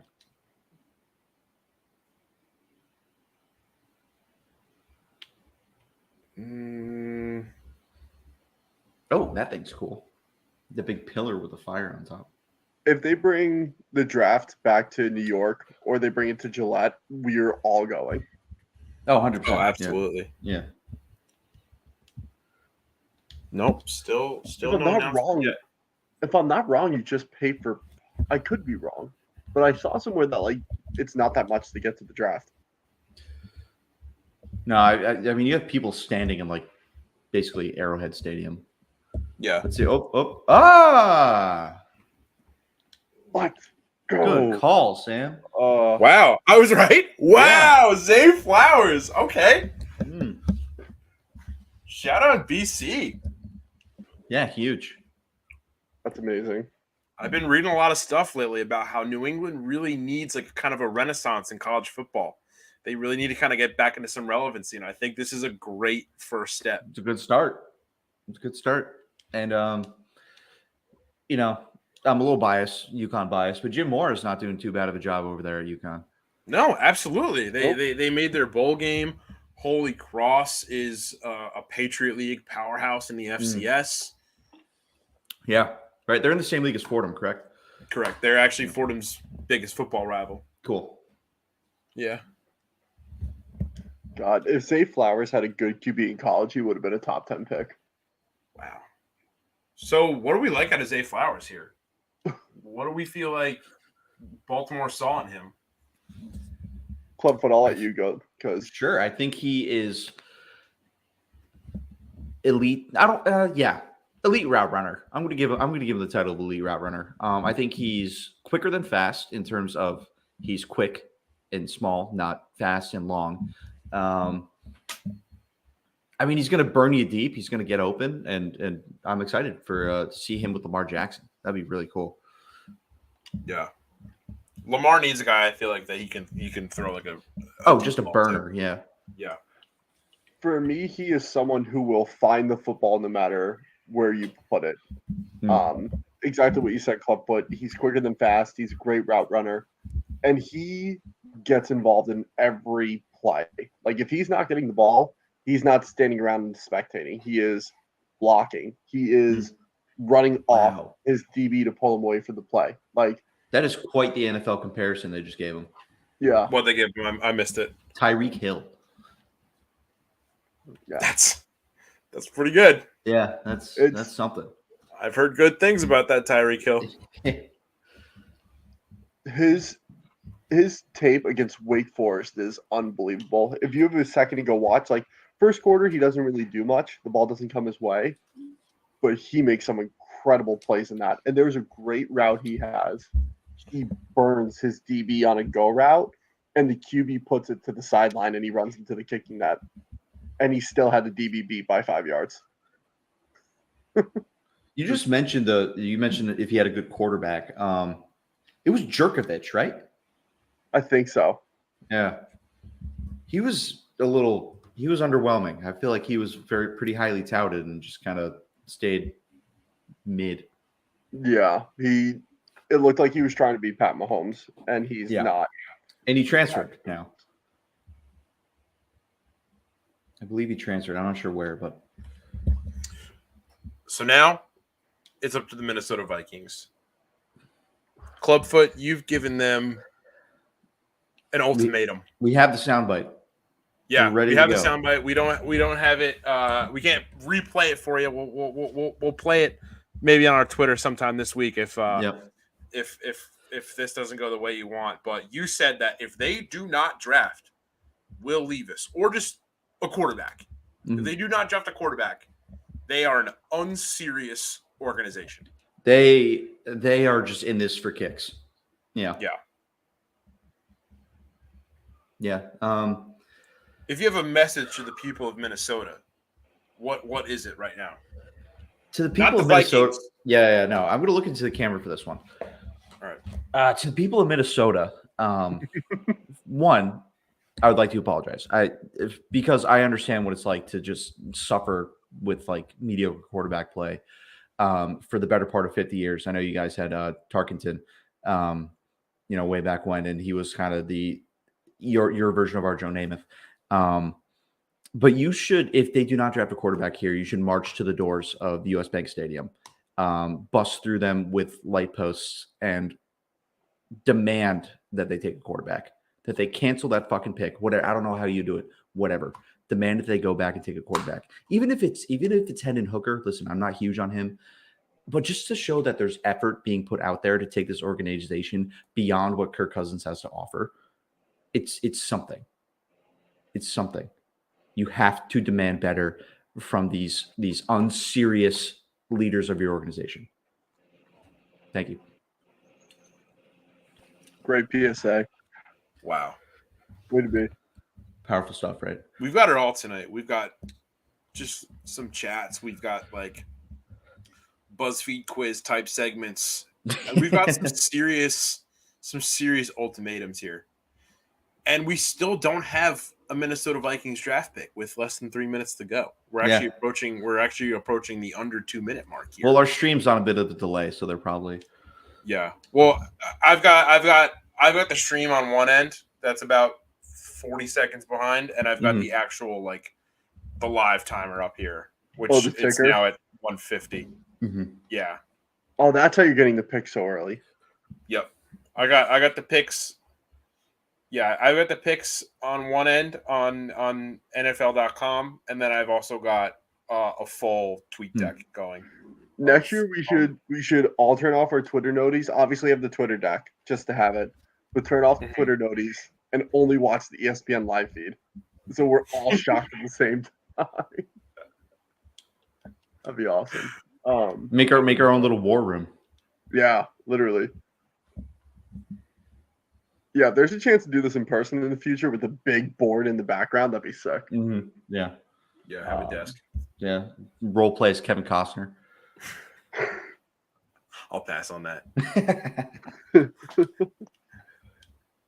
I really have no idea what they're going to do here. Wait. Less than a minute to go. No pick in. Mm-hmm. Before this pick is in, what is the Kevin Costner movie? It's also a baseball movie. And John C. Reilly is like a catcher? Yeah, he plays for Detroit. Yeah. Yes. Yeah, I saw that on my TikTok the other day. I don't know. My first thought went to The Rookie, but I don't think that was Kevin Costner. No. Basketball. It was basketball. Yeah. Under Not Rookie 30 of the seconds Year. to go for the Vikings, by the way. Not Rookie of the Year. The Rookie. Different movies. Yeah, Rookie of the Year is the one where the kid The little plays boy. for Yeah. Cubs, The Rookie right? was actually pretty good movie. There's Field of Dreams, For the Love of the Game. It might have been For the Love of the Game because I know there's no interaction with John C. Reilly in Field of Dreams. There's also Bull Durham. Oh, maybe. But Is he Bull Durham? Oh, the pick is in, by the way. no, you're right. Yeah. All right. Yeah. Let's focus on what we're here for a second. Yeah. Not Kevin Costner. It's always about Kevin Costner. Somehow it always all roads lead to Kevin Costner. They could go with Deontay Banks here or Joey Porter if they don't. Yeah, go one Levis. of the two. Yeah, but then they would be an unserious organization. Yeah, that's why they're taking so long. They're like, Fuck. we gotta be serious. Come on, guys. If they don't take Jake Haener here, I'm not taking the Vikings seriously. Now you're just Jake confused. Haener is actually good. No, I like Jake Haener. Yeah. He's actually good. very much Gardner Minshew vibes from him. Love that. I Seeing love that. so many NFL team like Rey Mysterio masks. Yeah, I feel like that was like a Raiders thing, and then every other NFL team was like, "Okay, we're gonna do it too." Yeah, I've seen guys in luchador masks like for Cowboys, for Eagles tonight. I mean, the Rey Mysterio design is All time. is pretty dope. Yeah. Yeah. Booyaka, booyaka.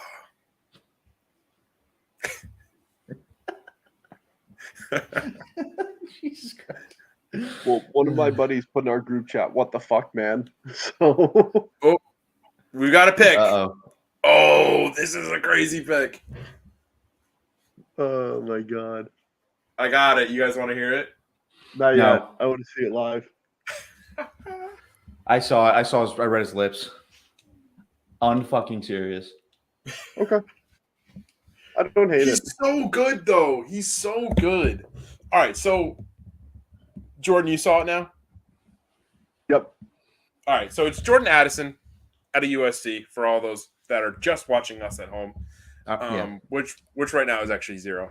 But My girlfriend went to bed, so We're committed. but we're still here. We'll always be here. we actually don't leave. Yeah, We're always in this room. we're trapped in these boxes. We're trapped in the draft room. What does Jordan Addison bring to a team that, according to some people on this broadcast, really needed a quarterback? Not naming names. Not naming names.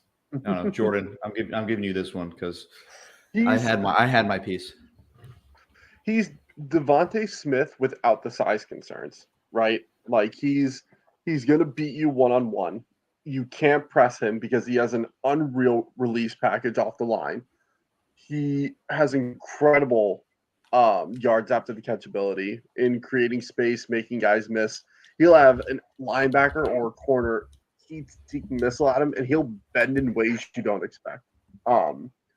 And he's got tremendous balance too. That's another huge part of his game is that he can tiptoe sideline, he can duck in and out of defenders. So he's a great package. The biggest thing for me is that he lacks the.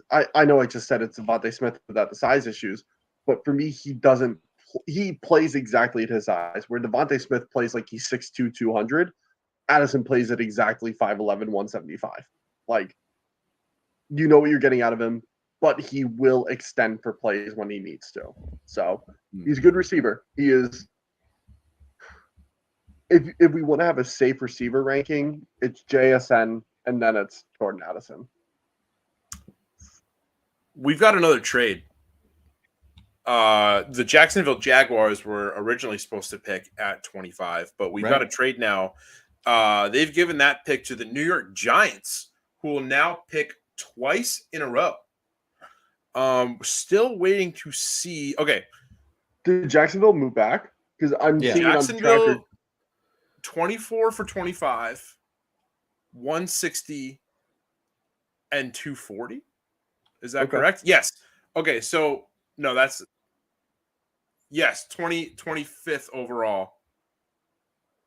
Oh, I see why. Because it's pick 25, but it's actually the 24th overall pick because of the New York Giants. And Will Tondo is back. Just in All time. right, just in time for the Giants to make their picks. Will, it seems like you're not in a great mood so far. This is the Giants' first pick of the night. What are you expecting out of the G-men here? Yeah, I'm not in a not bad mood because at 25, the options were endless. You could go wide receiver, you can go corner. After pick 19, I go, holy shit, the Giants have all of the options at wide receivers. 4 picks later, they got no options for wide receivers. So, which is not a bad thing because this draft as a whole is very deep. There are second or third round guys that I think will make a lot of great potential. I'm looking at cornerback right now. My original pick would have probably been John Jingleheimer Schmidt. Shout out Clubfoot Jim. But he's probably going to be a second round pick right now as well. So I am looking at one of the cornerback options. They say the pick is in right now. I think it's probably going to be Banks out of Maryland, but I wouldn't be surprised if it's Porter Jr. out of Penn State. Wow. Who would you prefer?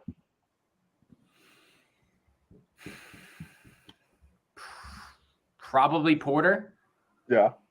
at this position, because it's like Banks probably would have been available. I had him going to the Ravens, but I also thought Porter was going to be going in the top 15, 16, you know? Yeah. The Like around the value Emmanuel Forbes is range. insane. Yeah. If I was the Giants, I'd try to dingle that pick to somebody who wants Will Levis. Why is he not off the board yet? You missed a whole thing that I did about Will Levis and the fucking Vikings, dude. Yeah, but right now the Vikings fans think that Kirk Cousins is one of the best quarterbacks in the NFC. I like Kirk. Same here. I think Alright, he gets more hate than he He's not the deserves, future, but he but does I like him. deserve he does deserve a little bit of hate. I also don't understand what this trade was for, going one pick. There's a couple other picks that are involved here. Did So the I think Giants it's benefit because- at all? Were we- They're giving up 2 more, like down I the, think down the they road a want to little bit. secure their. I think they might go Brian Branch here because Jaguars have a need at nickel, and so do the Giants. So they probably go Brian Branch here. Yeah, one of those three. One of Joey Porter, Deontay Banks, Brian Branch. And watch it be Nolan Smith just because. Yeah. And Will Levis at 24 to the Giants. This is just insane. Yeah, the wide receiver draw. I mean, having that many. I mean, there was a lot of those guys that I thought the Jets. I mean, I can't wait to go back to the film. I was watching it live of Clubfoot Jim's reaction. I had JSN to the Jets written in stone. Interesting. So the fact that they all fell this far, crazy, but there's still a lot of great talent. I mean, either Deontay Banks or Joey Porter Jr. available now is a godsend. So I was hoping the way our mock draft shook up that Quentin Johnson was going to be available. I was all about any of the receivers at this point. I trust Joe Schoen. I trust Brian Dable. I trust the Giants brass. The second round or third round, you're going to see guys like Cedric Tillman or Jordan Hyatt or Rashi Rice out of SMU. There's some guys with some great wide receiver potential. So my gun to my head, I'm saying cornerback is the pick, and it's probably going to be. I mean, Joey Porter. I like Porter. I like Banks too. I'd be okay with either. License plate man is in attendance for the draft tonight. That's fun. I saw that. That's funny. Goat of a Super fan. fan. That guy's awesome. Can we get like a, I don't even know what we could do, like a 40-yard dash or like a 100-yard dash between license plate man and fireman Ed? That'd be cool. That'd be cool. We should do a house combine. Well, I'd love to do a house combine. Oh, it's in. You guys see it? Nope. I got it. What do we got? Out of the University of Maryland, Okay. Wow. Deontay Banks. I like That's it. a good pick. I like it. I think I like it too. I mean, he is not as touted as guys like Witherspoon or Gonzalez, but I think it's a competitive pick. It's a great value pick at 25 or 24 rather. And it shores up some great secondary help that the Giants could use. So this was a defensive hole that wasn't really addressed in the offseason. So I'm happy they did that now. Now, I still think there's some other secondary options that are available later on in the draft. I hope maybe there's some moves made to get some pieces in the second and third round. But you know what? Deontay Banks, welcome to the New York Giants. We're happy to have you. This was no wrong pick. The cards did not shuffle for a wide receiver, but this was a good pick. And Will, thank you for welcoming Banks to New York, but we've got another trade. Jacksonville's trading down again. And To the Buffalo Bills. Oh. is now picking 25th. Wow, this we haven't even had time to digest really what Jacksonville is getting out of the trade with the Giants. Wait a minute. But here. now Buffalo. Okay, so Jacksonville's picking 28th. What are they cooking? Wait, it still says that Buffalo has 27. Did they No. trade out completely? No, Buffalo's picking next. Right, but also on the ESPN, I mean, maybe they just haven't changed it yet. But on the ESPN next up, it says Buffalo. Yep, they just changed it. All right, never mind. Yeah. Ignore me. Interesting. You're good. All right, so let's talk about Buffalo. We haven't really touched on the Bills that much tonight. It looks like they're gonna really try and, fix their linebackers, their cornerbacks here. Is this a pretty easy pick here for them to go defense? I feel like I could in most of. Oh no, you got it. I could see them going Nolan Smith just because Von Miller's getting up there in age and Gregory Rousseau is coming up on the end of his contract. I could also see them going Drew Sanders out of Arkansas, who's a very good blitzing linebacker, similar to what Tremaine Edmonds excelled at with Buffalo.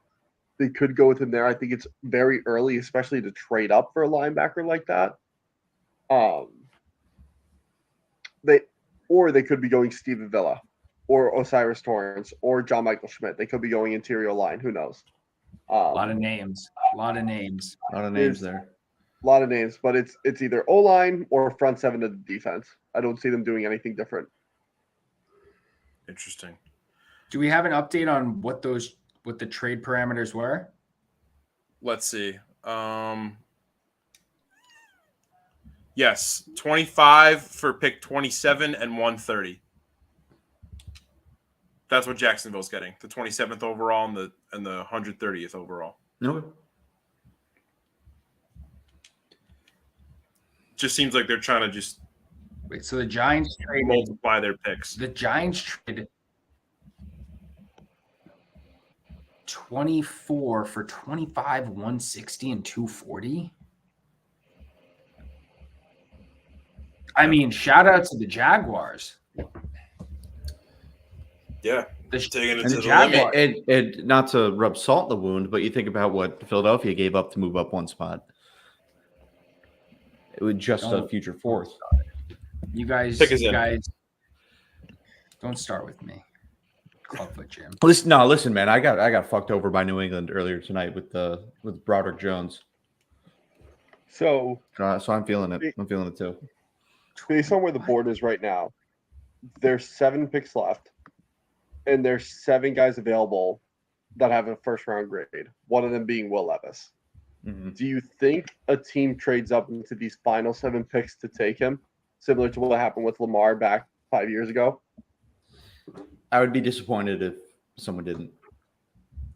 I Who would that be, think the way the draft is shaking right now, there's every pick right now is hot. And if there's a team that needs a quarterback, do the Texans fuck around and get another first round pick? Draft 2 first round quarterbacks. Oh, and not the Texans. Sorry. Lions. That's what I meant. The Lions. Sorry. Yeah. That the Lions have 3 first round picks. I mean, I feel like we touched on that, and it's just like if they didn't take Will Levis with the first 2 picks that they had, why would they take him now? Well, I honestly think Jahmyr Gibbs and Jack Campbell would have been available right now. They would have been available Yes. at the 6th pick in the second round. Like More than that's likely. Basil always jokes about draft day being a bad movie, and we're watching players available way too early. Listen, man, And Kevin Jahmyr Costner Gibbs- has been here in spirit tonight. I did have Jahmyr Gibbs getting drafted in the first round, but I had him going 29 or 30. I took the over in 1.5 in running backs drafted in the first round. I did not think 12. Yeah. All right, Well, pick yeah, us in. Let's get a quick gut check pick for this pick right now. All right, Clubfoot, who you got? Give me Nolan Smith. All right, Nolan Smith. I can't believe he's still on the board. Yeah. Jordan, who you got? Drew Sanders. All right, Tondo. I'm gonna go Nolan Smith as well. All right, I'm gonna go. Let's go. Let's get crazy and let's go Joey Porter. Okay. And we always still use got some secondary. time.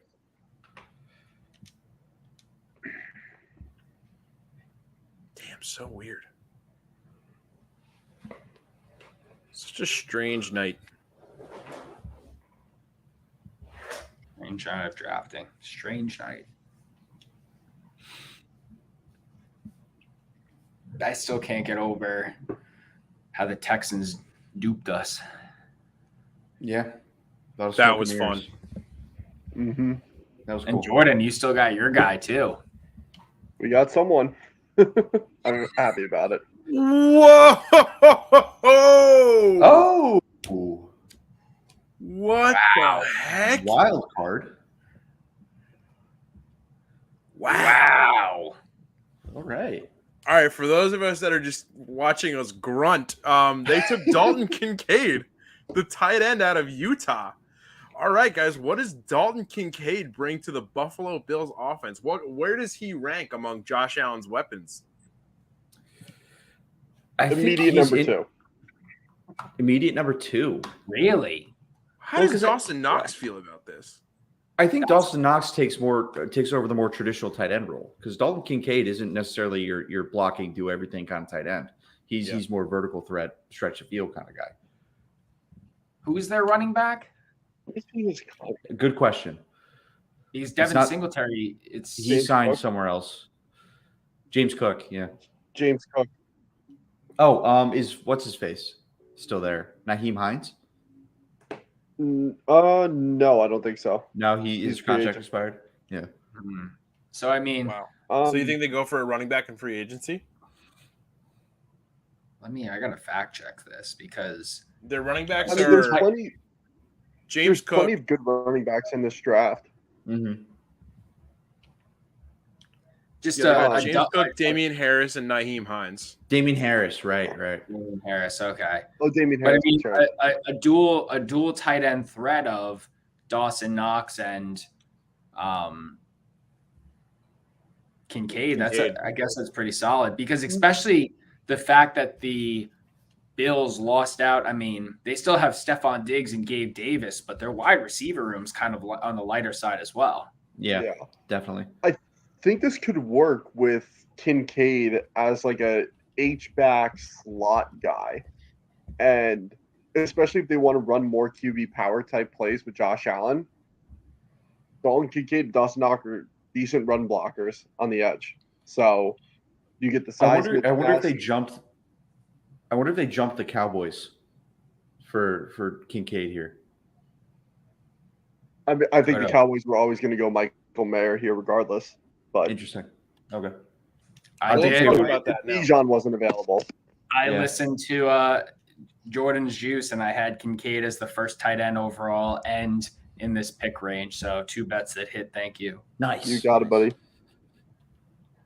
Very nice. Wow. Yeah, I don't know. I figured like they would have gone from one Dalton to another. The Cowboys. This is a weird looking board, man. Weird board. I'm still so baffled that Bijan Robinson went 8 to the Atlanta. I don't know why that just is flustered into my head of like, holy shit, Bijan Robinson was like projected to go to like the Chiefs at 30. Yeah. I So- can't believe Jahmyr Gibbs went 12. That still blows my mind. well, I can't believe that they lost out on their running back. Remind me of his name. Who went to the Saints? Oh, Jamal Williams. Jamal Williams. Oh yeah. That was like, especially after the end of the season where it's like, I want to be here. And the Lions, like, we love this guy. And they couldn't come up with $1 million or something like that. It was like such a minuscule contract difference that he went to New Orleans instead. Yeah. So now we've got the Dallas Cowboys on the clock, and I think we've still got a little bit of time. So Tondo, I mean, you kind of hopped in a little bit earlier tonight, but now you're back in, and I feel like we need a little bit of a, you've got some fresh legs tonight. So let's kind of recap like what your initial thoughts on the draft so far. I mean, I know you disagreed with me when I said this is a weird draft, but any picks that really stuck out to you, picks that you really loved, picks that you really did not love, what do you got for us? Well, I mentioned it before briefly. Like as a Giants fan, the Jalen Carter pick at 9 is heartbreaking and disgusting. As a football person, Jalen Carter at 9 is incredible. Like, how he continues to win at that level, where it's like a guy like that falling to that level jumping up to that level, falling to 9, trading up to 9 for nothing, and getting a guy like that is masterclass. I really like I guess if we're talking NFC East like as well, Emmanuel Forbes to the Commanders I think is a very solid pick. I think that shocked us. The cornerback market was just we all knew, I think for the most part, that Devon Witherspoon was going to be the first cornerback off the board. I think the Seahawks are trying to create that buzz in their secondary again. So I think great value pick there. Having him fall to 16, blessing into curse, I guess. I mean, again, why isn't Joey Porter picked yet? What's going on there? I think that's a weird statement. And then I'm kind of confused with the Chargers getting Quentin Johnson. I think there was one of those names that I guess he fell to 21 and they were like, let's add him to our receiver core. And again, Mike Williams is on the older side, but very surprising that he made his way to LA. So the Cowboys pick is in. The Cowboys front office seems like they're very happy. Seems like they might have their guy. I think they might be going Michael Mayer here. They have to be. Yeah. But I've been saying that all night. I've been Dame. wrong every time. They didn't get Bijan. I mean, Mayer seems like as good a pick as any. So what does that do? Say that he just looks like a cowboy. Yeah, he does. He looks like Buzz Lightyear. Michael Mayer as a cowboy. It just. Ugh. The Chris Evans Buzz Lightyear or the OG Toy Story one? Chris Evans Buzz Lightyear. Yeah, the one that looks like a cop. A narc. Wow. Yeah, still no confirmation on who they're taking. Wow.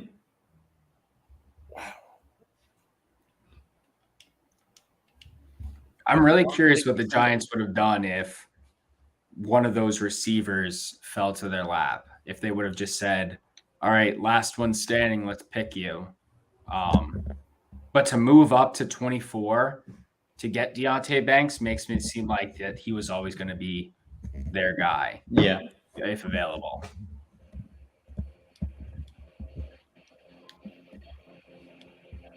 I just wish they used that draft capital to move up in the second and third round and let the cards fall at first. Yeah. All right. Goodell's on the podium. Okay. Not Mayer. Nope. Not Mayer? Not Mayer. So that means someone with a first round grade will not be drafted. Out. For those is this the first time we've confirmed that? Yep. So somebody in the green on this part of the chart has to fall. Yeah, because there are 5 picks left and there's 6 names here. Wow. Very That's interesting. insane. So It's got to be Will Levis. Feeling like it's going to be Will Levis. Maybe Miles Murphy. It could be more. all right, so what do we like out of Smith? The DT out of Michigan. What can I say about? He is. You know what you're getting out of Michael Mayer? You're getting someone who has really good hands, is a good blocker, and knows how to get open. Mozzie's the same. He's going to stuff the run. He has a decent pass rush pool, and he does everything you want a true 3 tech to do. But he's not going to dominate like some of the other defensive tackles in the league. He'll he'll get his work in, he'll get his bread, but he's not going to be a game breaker for you, if that makes sense. You just gonna plug the hole. Yeah. He's going to do what he's got to do. But it's Yeah. not a bad pick. I won't say that. He's a first round, second round talent. He's But an I think option. He's not the option. Yeah. Okay. I have this is my 11:30 at night brain working here. Will Levis is on the board. Next pick is Jacksonville. They're fine at quarterback. Next pick is Cincinnati. They're fine at quarterback. New Orleans. Signed Derek Carr, big deal. But he's not the future, is he? He's They the locked future for him the up next for 4 years. 4 4 years. years. 4 years. But they let's see. Las Vegas, Jimmy G for 3 years, and we're still they were speculating them for a quarterback for a while. No thoughts? With no. How I this think draft he is gone, I wouldn't be shocked. I'm honestly saying that if these guys, unless they get some tasty offer, they're going to sit at their picks because there's still a lot of talent available, in this end of the first round, which is surprising. Like a guy like BJ Olajari, I thought he would have been off the board towards this end. So we'll see. If he falls to second to the Lions and they don't have to move and he gets some significant playing time as in Detroit, he's my money for rookie of the year because the revenge FU tour and the emotions that guy had to go through. Yeah. I mean, Zimmer had him as the second overall pick in our mock draft. And there was people saying that he was going to. Yeah. The smoke screens of CJ Stroud's nothing to CJ Stroud getting picked that early. And then Will Levis is just like, well, F me, I guess. Yeah, we all got duped. Got duped. Duped. Mozzie Smith duped us too. What are the Cowboys doing? I don't know. What are the Cowboys doing? What are they always doing, man? So my question is though, where does Levis fit into that quarterback room? Because the other questions are like, what is New Orleans going to do with Jameis Winston? Yep. Are they going to do anything with him? I mean, I would like to see somebody do something with Jameis Winston if it's not New Orleans. If he doesn't fit into that system anymore, I mean, I like the guy. I feel like he's always got a shot at being a playoff quarterback, but just hasn't had the opportunity. Between injuries and what. I think he's just a backup now. It sucks. I'm kind of in the camp that Jameis Winston's opportunity to be like a team's like permanent starter is gone. Yep. And I think the Saints wasted that opportunity for him. Now, granted, he was hurt, but bringing in Andy Dalton and letting Andy Dalton still play when Winston returned from injury was kind of like the nail in the coffin for him. Nobody wanted that to happen. Yeah, his window closed in New Orleans is essentially what you're saying. Yeah. And the thing is, Dalton was doing exactly what they needed him to do. Like, he wasn't making bad decisions. He was putting the ball where it needed to be. They just couldn't win games with him, But you can't knock a QB for not winning games when he's doing what he's being asked to. Yeah. So, Will Levis, man, don't put mayo in your coffee and then you'll get drafted top 5, honestly. Yeah. Yeah, that's serial killer stuff. And also don't be too jacked. I think that's an issue. He's too ripped. He's too ripped. Name the last time you saw a ripped quarterback. that's valid.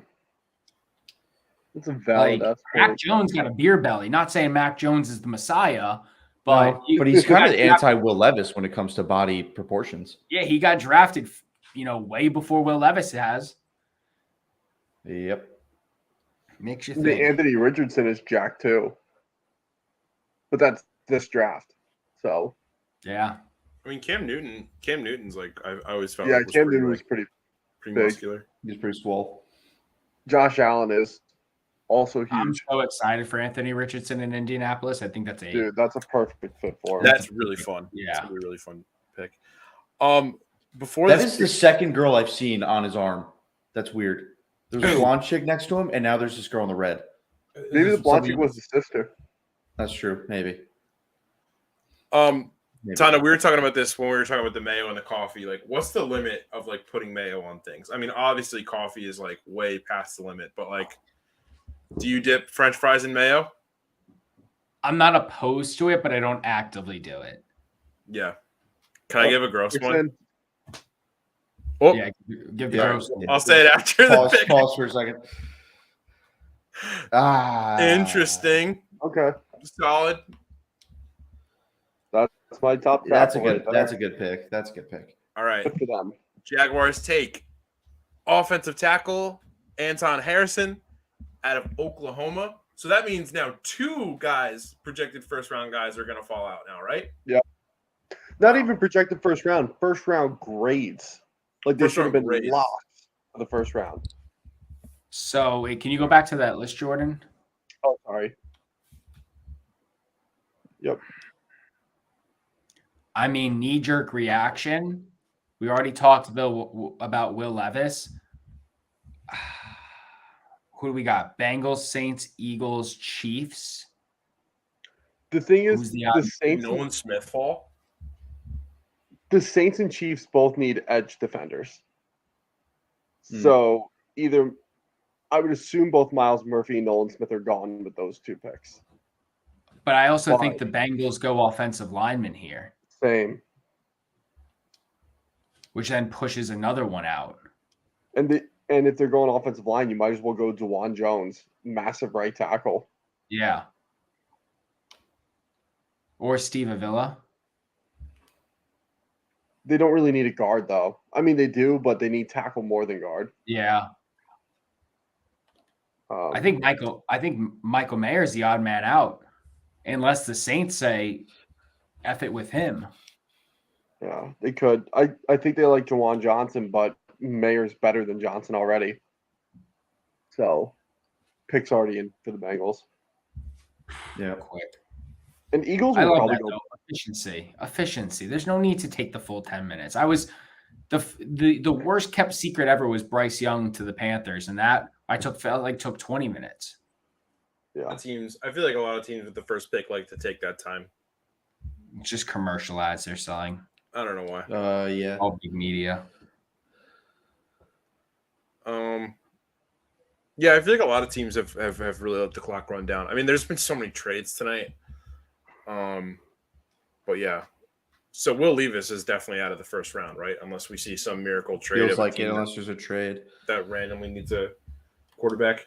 Yeah. Like the Chiefs. I mean, the Chiefs could obviously do something at 31, but you think the Falcons trade back in? I mean, what do they got to give? A lot of picks? I think It's clearly not costing much. It's not costing much to move up. I'd love to see what that trade was way back when the Ravens jumped back in the first round to get Lamar. yeah. I can pull that up.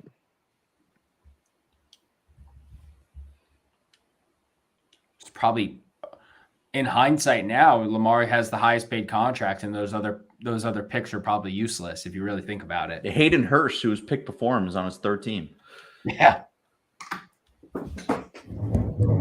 So, in order to move up, the Ravens sent their 52nd, 125th picks and a 2019 second round selection in exchange for the 32nd overall pick, which was Lamar, and the 132nd. Selection has been made. Miles Murphy. Miles Murphy, Okay, that's a good pick. defensive end out of Clemson. That's a good pick. I'm fine with that because their edges are getting very expensive, and they're not going to want to re-sign Trey Hendrickson to another massive contract. Mm-hmm. So I'm fine with that. It's good. It's a good piece for the Bengals. I mean, everyone thinks of them as an offensive team, but they have obviously defensive front that's pretty solid. I like this play. Yeah, good for Is him. this going to be the most amount of guys ever left in the green room after a draft, after a first round? It's a good question. Was there anyone picked that wasn't in the green room? A few Yeah, of there's them. been plenty of guys Yes. that have been picked out in the green room. But I mean, like, not invited. Oh, I don't know if we I have would those. I feel stats. like Jameer Gibbs had to have been invited, right? probably, yeah. Maybe Because Anton he wasn't there. Anton Harrison, maybe.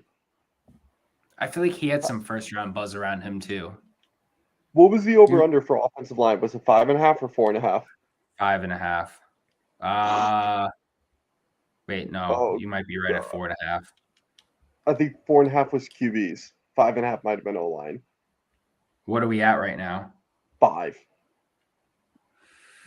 Maybe. It could still be over with the Chiefs. The over could still hit. It's 5.5, and I took under. Ooh, Yeah. Just plus 350 versus minus 130. Took the That's a plus good money, line. but I also So, I put John Michael Schmitz to be drafted in the first round, so Yeah. shame. so the Saints got just under 5.5 minutes here. I feel like we talked a lot about their QB room, but where else could they really could they take Will Levis here? Could they take Michael Mayer?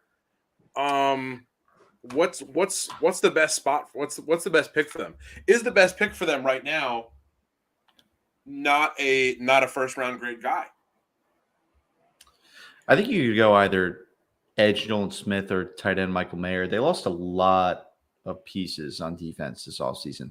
Like a lot of their pieces in the front seven were just kind of stripped away in free agency.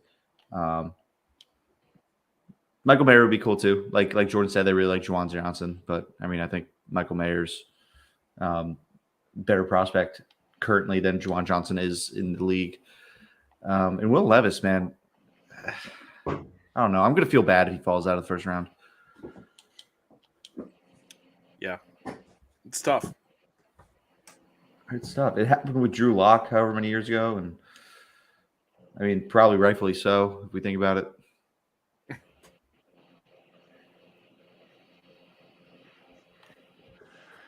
Well, it's I know we got a couple more picks left, but I didn't want to hijack your show, gents. So I want to say I'm proud of you. Keep up the great work, and looking forward to clipping this up and watching James's reaction for the Jets. Yeah. It was not fun. No. Thanks for coming on. Of Will. course, good luck the rest of the night, and thank you, guys. Thank you. later. All right, take it easy. All right, right, guys, I'll let's be get- right back. Okay. I have no clue how this could go because Saints need defensive line. It seems like everyone's picking against their obvious position need. Like, it just seems very unorthodox with how the picks are going. Yeah. You know what I mean? It's so strange. So if there was a general trend, if you could give like a 2 to 3 word theme or trend to tonight, maybe in relation to what we thought it was going to be and what it ended up being, like, how would you describe this draft? Obnoxiously frustrating, if I'm being honest, in terms of expectations. And I'm not going to say I know more than a general manager or someone who works in the front office of a team. But when your team has glaring needs, like the Jets clearly needed an offensive tackle, the Lions clearly needed a corner and interior defensive line, and you draft positions that you not only don't need, but already have multiple players at who are succeeding, that blows my mind. I get taking the best guy available on your board, but it gets to a point like Jahmyr Gibbs and Jack Campbell should not have been first round picks, at least that high. Maybe they should have been first round picks in the last 8 picks of the first round. And if not, then they're second rounders. Not 2 top 20 picks when you could have filled in your D-line need with Kalijah Kancey, and you could have filled in your corner need with Christian Gonzalez. Like, this makes no sense to me. And even The Tampa Saints Bay pick is in. Buccaneers. Like, I love the Kalijah Kancey pick, but they didn't absolutely need him. They had other needs. And they're like, yeah, we'll take Kalijah. Fine. He was my best player on the board at that point. Or at least for what they need. I still think I had Nolan Smith and Brian Branch a little higher. But let's see who they pick. So the Saints pick is in. What are we thinking? Mayer, Smith. Mayer Smith is my prediction. But fuck it. Let's see something crazy. I don't know. They'll probably pick a Detamiwa out of Warrior. Yeah. That one. Try to say that 5 times fast. You can't. I'm not going to do that. Good. Watch him go with Darnell Washington. Interesting. Yeah. He was projected to the first for a lot of people.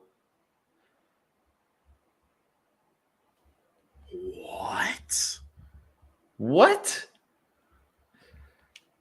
That's another person with the first round grade kicked out. Wow. So we're up to 3 now? 3, yeah. Interesting. Wow. All Well, right. for So those- Ryan Brees, what is New Orleans looking to get out of him? Defensive tackle from Clemson. I don't know. I honestly don't know too much about him. I remember that he started off in the early mocks, like ranked pretty high, like borderline top 10, and then just slowly fell out.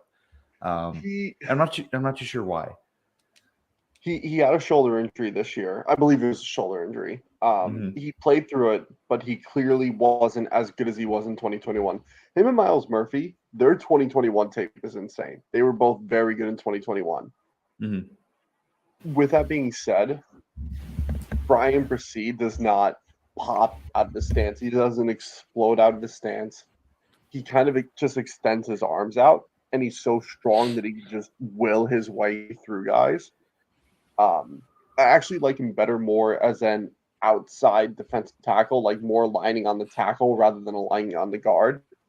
I just think he's got faster hands than most tackles are ready for, but he doesn't have the strength to bully guards. So I was not high on him. I think I had him 39th on my big board. It fills a need. They needed interior defenders. So you say with lining up in front of the tackle as opposed to the guard, you mean like a 3-4 defensive end? yeah, like a 4-eye tech. So 4-eye is inside eye of the tackle. For those listening at home. A 3 is like outside eye of the guard. It's in the same gap, but just changing your alignment that much completely changes how the offense blocks it, and also changes your pass rush angles a lot. So to the naked eye, it seems like a very small difference because you're literally moving from one part of the B gap to the other part of the B gap, but it makes all the difference for both sides. So he even took some snaps this year where he lined up as a 5 tech outside the tackle and rushed to the end and did well. Oh, wow. Yeah. I almost liked him more as a heavy 5 tech and rushed the tackle, and he looked really good there. Gotcha. But that's not how he's going to be used in the NFL. So Philly's got about 5 minutes left before their pick has to be in. The second to last pick of the night. How do they follow up what was arguably one of the biggest slam dunks of the first round? I mean, considering like where Philly finished in the season last year, like how they ended up getting it. Like, I mean, also just the pick, like Jalen Carter. Yeah. I mean, how do you follow that up? Take Nolan Smith, just remake the Georgia defense front six. Yeah, Jordan Davis, Jalen Carter, Nolan Smith. Nakobe Dean linebacker. Jacoby Dean, right? Yeah. That would get them all going. Stetson Bennett, get him in there. I can't wait to see where Stetson goes because he is. I love that kid. He's just. I know he's old and he's small, but he is so electric. Old. You think he'll go somewhere? I think he'll get drafted in like the 5th or 6th round. He's actually, tape wise, he actually looks like a competent QB. Like he could make NFL throws. I mean, could he make his way into some extra football that we also Ooh. cover every week on the house? Stetson Bennett would be the best XFL QB ever, I think. If you can win 2 national championships in Georgia, you would destroy in the XFL. Yeah, that'd be pretty People awesome. AJ McCarron couldn't even win a national championship. He was And he was lighted the up best this QB. year. We're going to be talking about it this weekend in our XFL playoff picks. But you guys got a quick pick for XFL champ this year? Defenders, baby. All right. I gotta Defenders. stay loyal to the Roughnecks. Yeah. But if the I've been on that Battlehawks Defenders train all if the- season. if the Battlehawks made it, I would have said the Battlehawks. hmm They were on fire to end the season. Yeah, I mean, so was Seattle. Yeah. Yeah, Seattle had a tough start, man, but they really figured it out with Danucci. Ugh. All right, Philadelphia taking their sweet Um, time. Clubfoot, Basil asked Mhm. me earlier, but if you could describe in 2 or 3 words how you feel about this draft or what the draft has said so far, what would you say? Wait, I'm just looking at this Eagles draft room, and it looks like they're all wearing the same suit.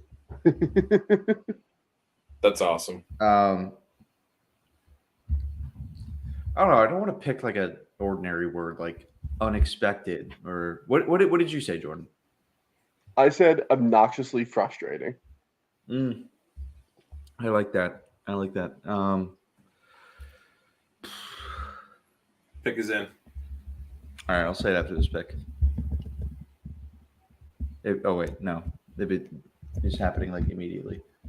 Based on the clip they just showed of the room, I really thought they were going to trade that. Yep. But then they clapped, and I was like, okay, they got a guy. Mhm. Wow, seems like they really like it.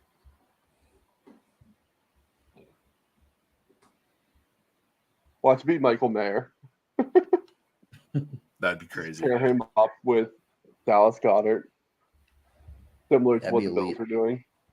This has got to be defense, I think. Yeah. I mean, they do need a guard technically. They could go offensive line. Yeah, But I they don't could see go it. guard. But I mean, who would they go? Steve Avila? probably. He would Mm, fit best in yeah. that offense. You don't think Osiris Torrance? I think Torrance is more of a gap scheme player rather than the zone that they like to run. Nope. Like Torrance would be better used on like powers, traps, counters.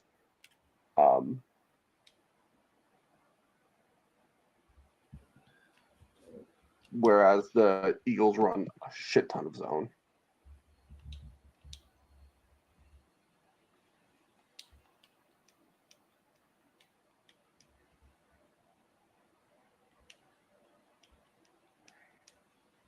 And then it's just KC after this, Yep.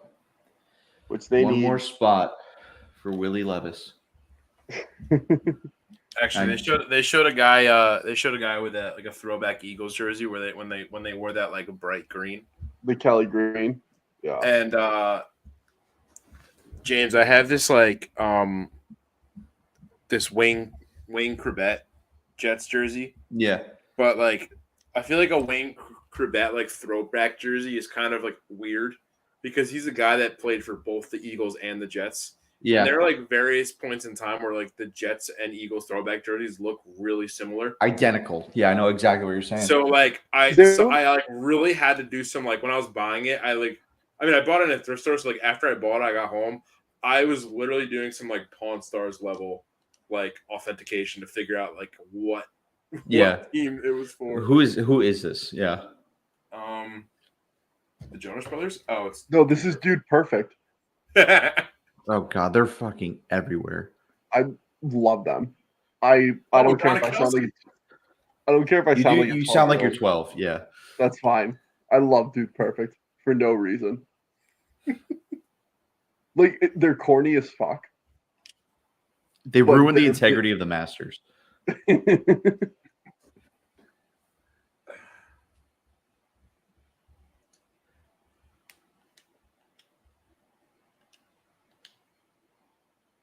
Do they just coin flip for what they're going to pick?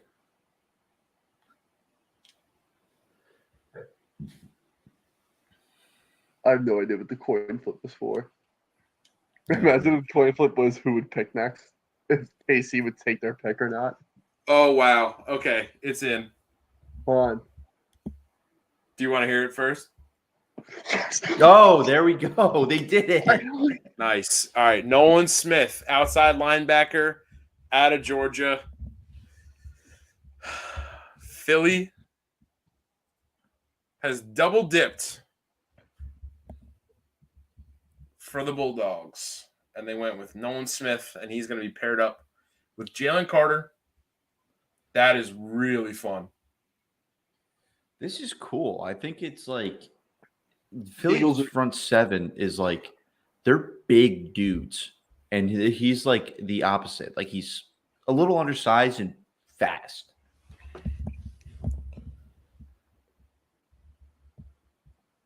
Wow. The Philadelphia so- Bulldogs. Philadelphia's defense, I mean, you just kind of gave a breakdown of Nolan Smith there. What is their identity? How are they going to stop teams this year with these two guys now, you know, in their roster? Go for it, Jordan. They're just gonna beat you with versatility. They're gonna beat you with speed. Then they're gonna bring power from the inside. I mean, they still have Derek Barnett and Brandon Graham on roster. So if they really just want to beef up outside and run through you inside, run a 5 front with those two at the edges, Fletcher Cox, Jordan Davis, and Jalen Carter inside. And then you can throw your changeup or throw your fastball. You can go Nolan and Hassan Reddick at the edges. You can bump one of those other two inside and then rush with Carter, rush with Davis, or Fletcher Cox if you want to. Like they have 7 defensive linemen now, arguably 8, and then that's not even including Josh Sweat, who's better than Barnett. So they have 8 defensive linemen who can go at any given moment. That's just absolutely insane to me. That they're that deep at D line now. But Yeah. one of So them. now we're on for our last pick of the night, guys. We made it. Good job, fellas. Wow. The reigning Super Bowl champs, the Kansas City Chiefs. I feel like we said it before, but it's always kind of interesting to see what the reigning champs will do when it comes to their draft pick, because I mean there's not a lot of pressure on them, but you always have the opportunity to just continue to make a really solid addition to your already really good roster. Mm-hmm.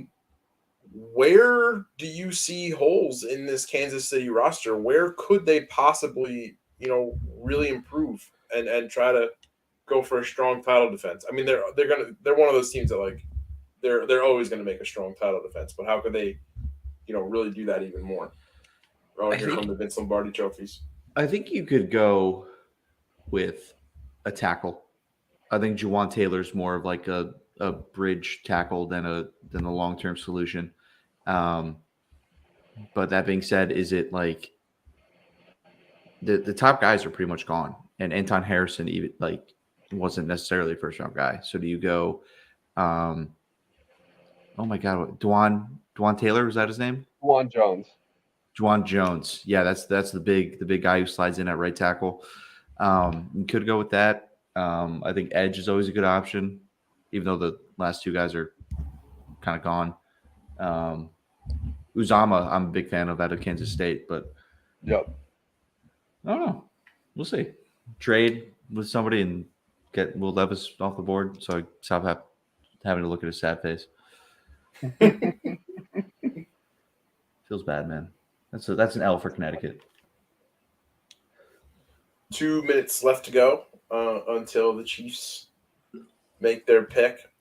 Wait, James, did we get a chance to get your 3 words on how you describe the draft? Oh no, we did, right? No, we did not. All right, but let's hear it. I'm going to give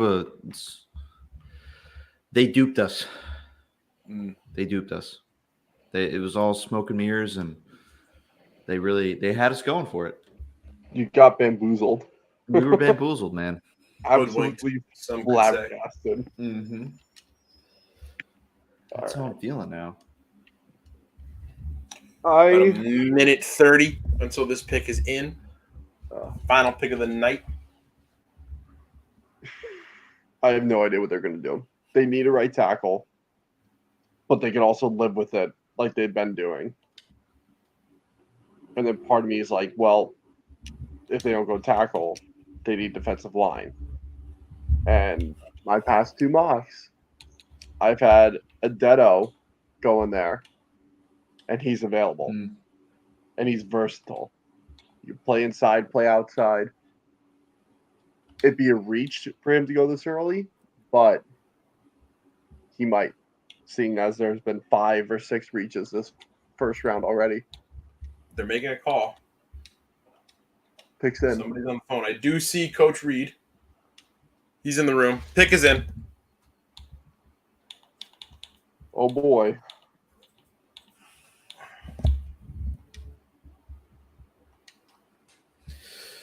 Oh boy. Yeah, this is really just like the grab bag. Yeah. While we wait, anyone last words real quick? They want to get out of the way. Tim DeMorat, hoping we get some Fordham guys in the on Saturday and Sunday. Be sure to tune in tomorrow and Saturday. We'll be doing this again for all of it, right, guys? Round 4 through 7. I will be seeing Return of the Jedi in theaters tomorrow. So Nice. Oh, sick. they're Yeah, doing the the re-release, re-airing that's it. right. yeah, super pumped. That's dope. Good stuff. This was. So no, I will not be. I will not be live Yeah. streaming. No, you don't want to do day 3 all day? No, I'm good. This has been eye-opening for me. This is I feel like the most wrong I've ever had a mock draft, but I knew that kind of going into it that this would This be draft incredibly was unpredictable. Yeah, can you pull up? Can you get our final our predicted board? Yeah, give me 1 second. I need to pull up a different spreadsheet for that. Yeah. Yeah. Mock draft overview. There we go to draft. I need to make everything smaller. Give me 1 second.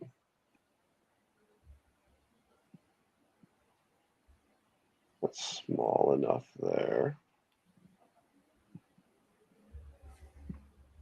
Yeah, we got some time with this ceremony. I don't know if if it's sharing this one or not, but it's ready to roll whenever you want to check it out. Yeah, let's see it. Oh, nope, that's still the old one. Interesting. Okay, I'm going to stop sharing and then I'm going to re-present. Okay, and share. All right, now we should be good. So Bryce Young is correct. Oh, let me know when it's up, by the way. Yep. Good. Bryce Young, Anthony Richardson. And we'll go by pick count too. Lucas Van Ness was close. Mm-hmm. Broderick Jones was close. Joey Porter still not drafted. Kalijah Cansey was close. Zay Flowers was close. Mm. Wow, Zay Banks. Flowers is really close. Jordan Addison was spot Addison. on. Shout out Yep. Zimmer. Yep. Miles Murphy was close. So definitely not as accurate as we were last year. No, we were not. But That's okay. it's going to be very hard to top last year. Let's see. Guys who have not been taken so far. Joey Porter was the high, or Keon White, because I was like, he's definitely going to get picked. That's the what the fuck pick. We've had definitely what the fucks, but Joey Porter was the other one. John Michael Schmitz. Oh, they're bringing out the third and most recent Lombardi Trophy in Chiefs history. Let's see what they take. Yeah. The first one was kind of cool because it also had the AFL, like the old like AFL logo, like embossed on it. Mhm. They took your boy Uzama. Good call. Yeah, nice. I'm a big fan. I like him. Felix Anudike Uzama. Oh, the pick is in. Yep. Oh, you guys already said it. And that's how we end the night, fellas. Felix Wow. Anudike Uzoma. All right. Well, Defensive this end out of is Kansas State. All right. Do we like this pick? Yeah. The rich get richer, you know? Yeah. Kansas boy. I mean, even though Kansas City's in Missouri, it is, you know, whatever, man. It's 11 o'clock at night. Yeah. All right. So what do we have fun tonight? We I had streamed. fun. We just hit the 4-hour mark. Exactly. Wow. I have not gotten up out of this chair in 4 hours. Good for you. Yeah, you might be in line to take I can't even remember his name. Red Zone guy. Scott Harrison. Scott Harrison. Yeah, you Scott might be in line to take his job, man, if you can go 4 Scott hours Hansen. without having to take a pee. Well, Scott Harrison does it, or Hansen, right? Scott Hansen. Yeah. Yeah, Hanson. He does it standing up, so he's got you know He's got that on you. Yeah. some distance on me. Fair enough. But yeah, that's our show. So a very surprising draft, a very interesting draft, some really good picks, some ones that really made us kind of question the mentality of certain front offices, some that made us question our fandoms, our place in the universe, really. Yeah. And yeah, we've still got a whole nother weekend of incoming draft picks. Keep checking out on House Enterprise, house-enterprise.com, house-enterprise.com/the blog. Check us out on Twitter at the House Enterprise. And we'll keep giving you coverage of all your favorite teams, all your favorite NFL teams. Baseball season is in full swing, so we've got coverage coming in from every neck of the woods from our great team. Especially our great team that just came in here tonight. So for Jordan Labby, Clubfoot Jim, I'm Sam Basil. This has been the inaugural House Enterprise Draft Day watch party. Hope you all get some sleep, and we'll see you guys next time. See you around. See you later.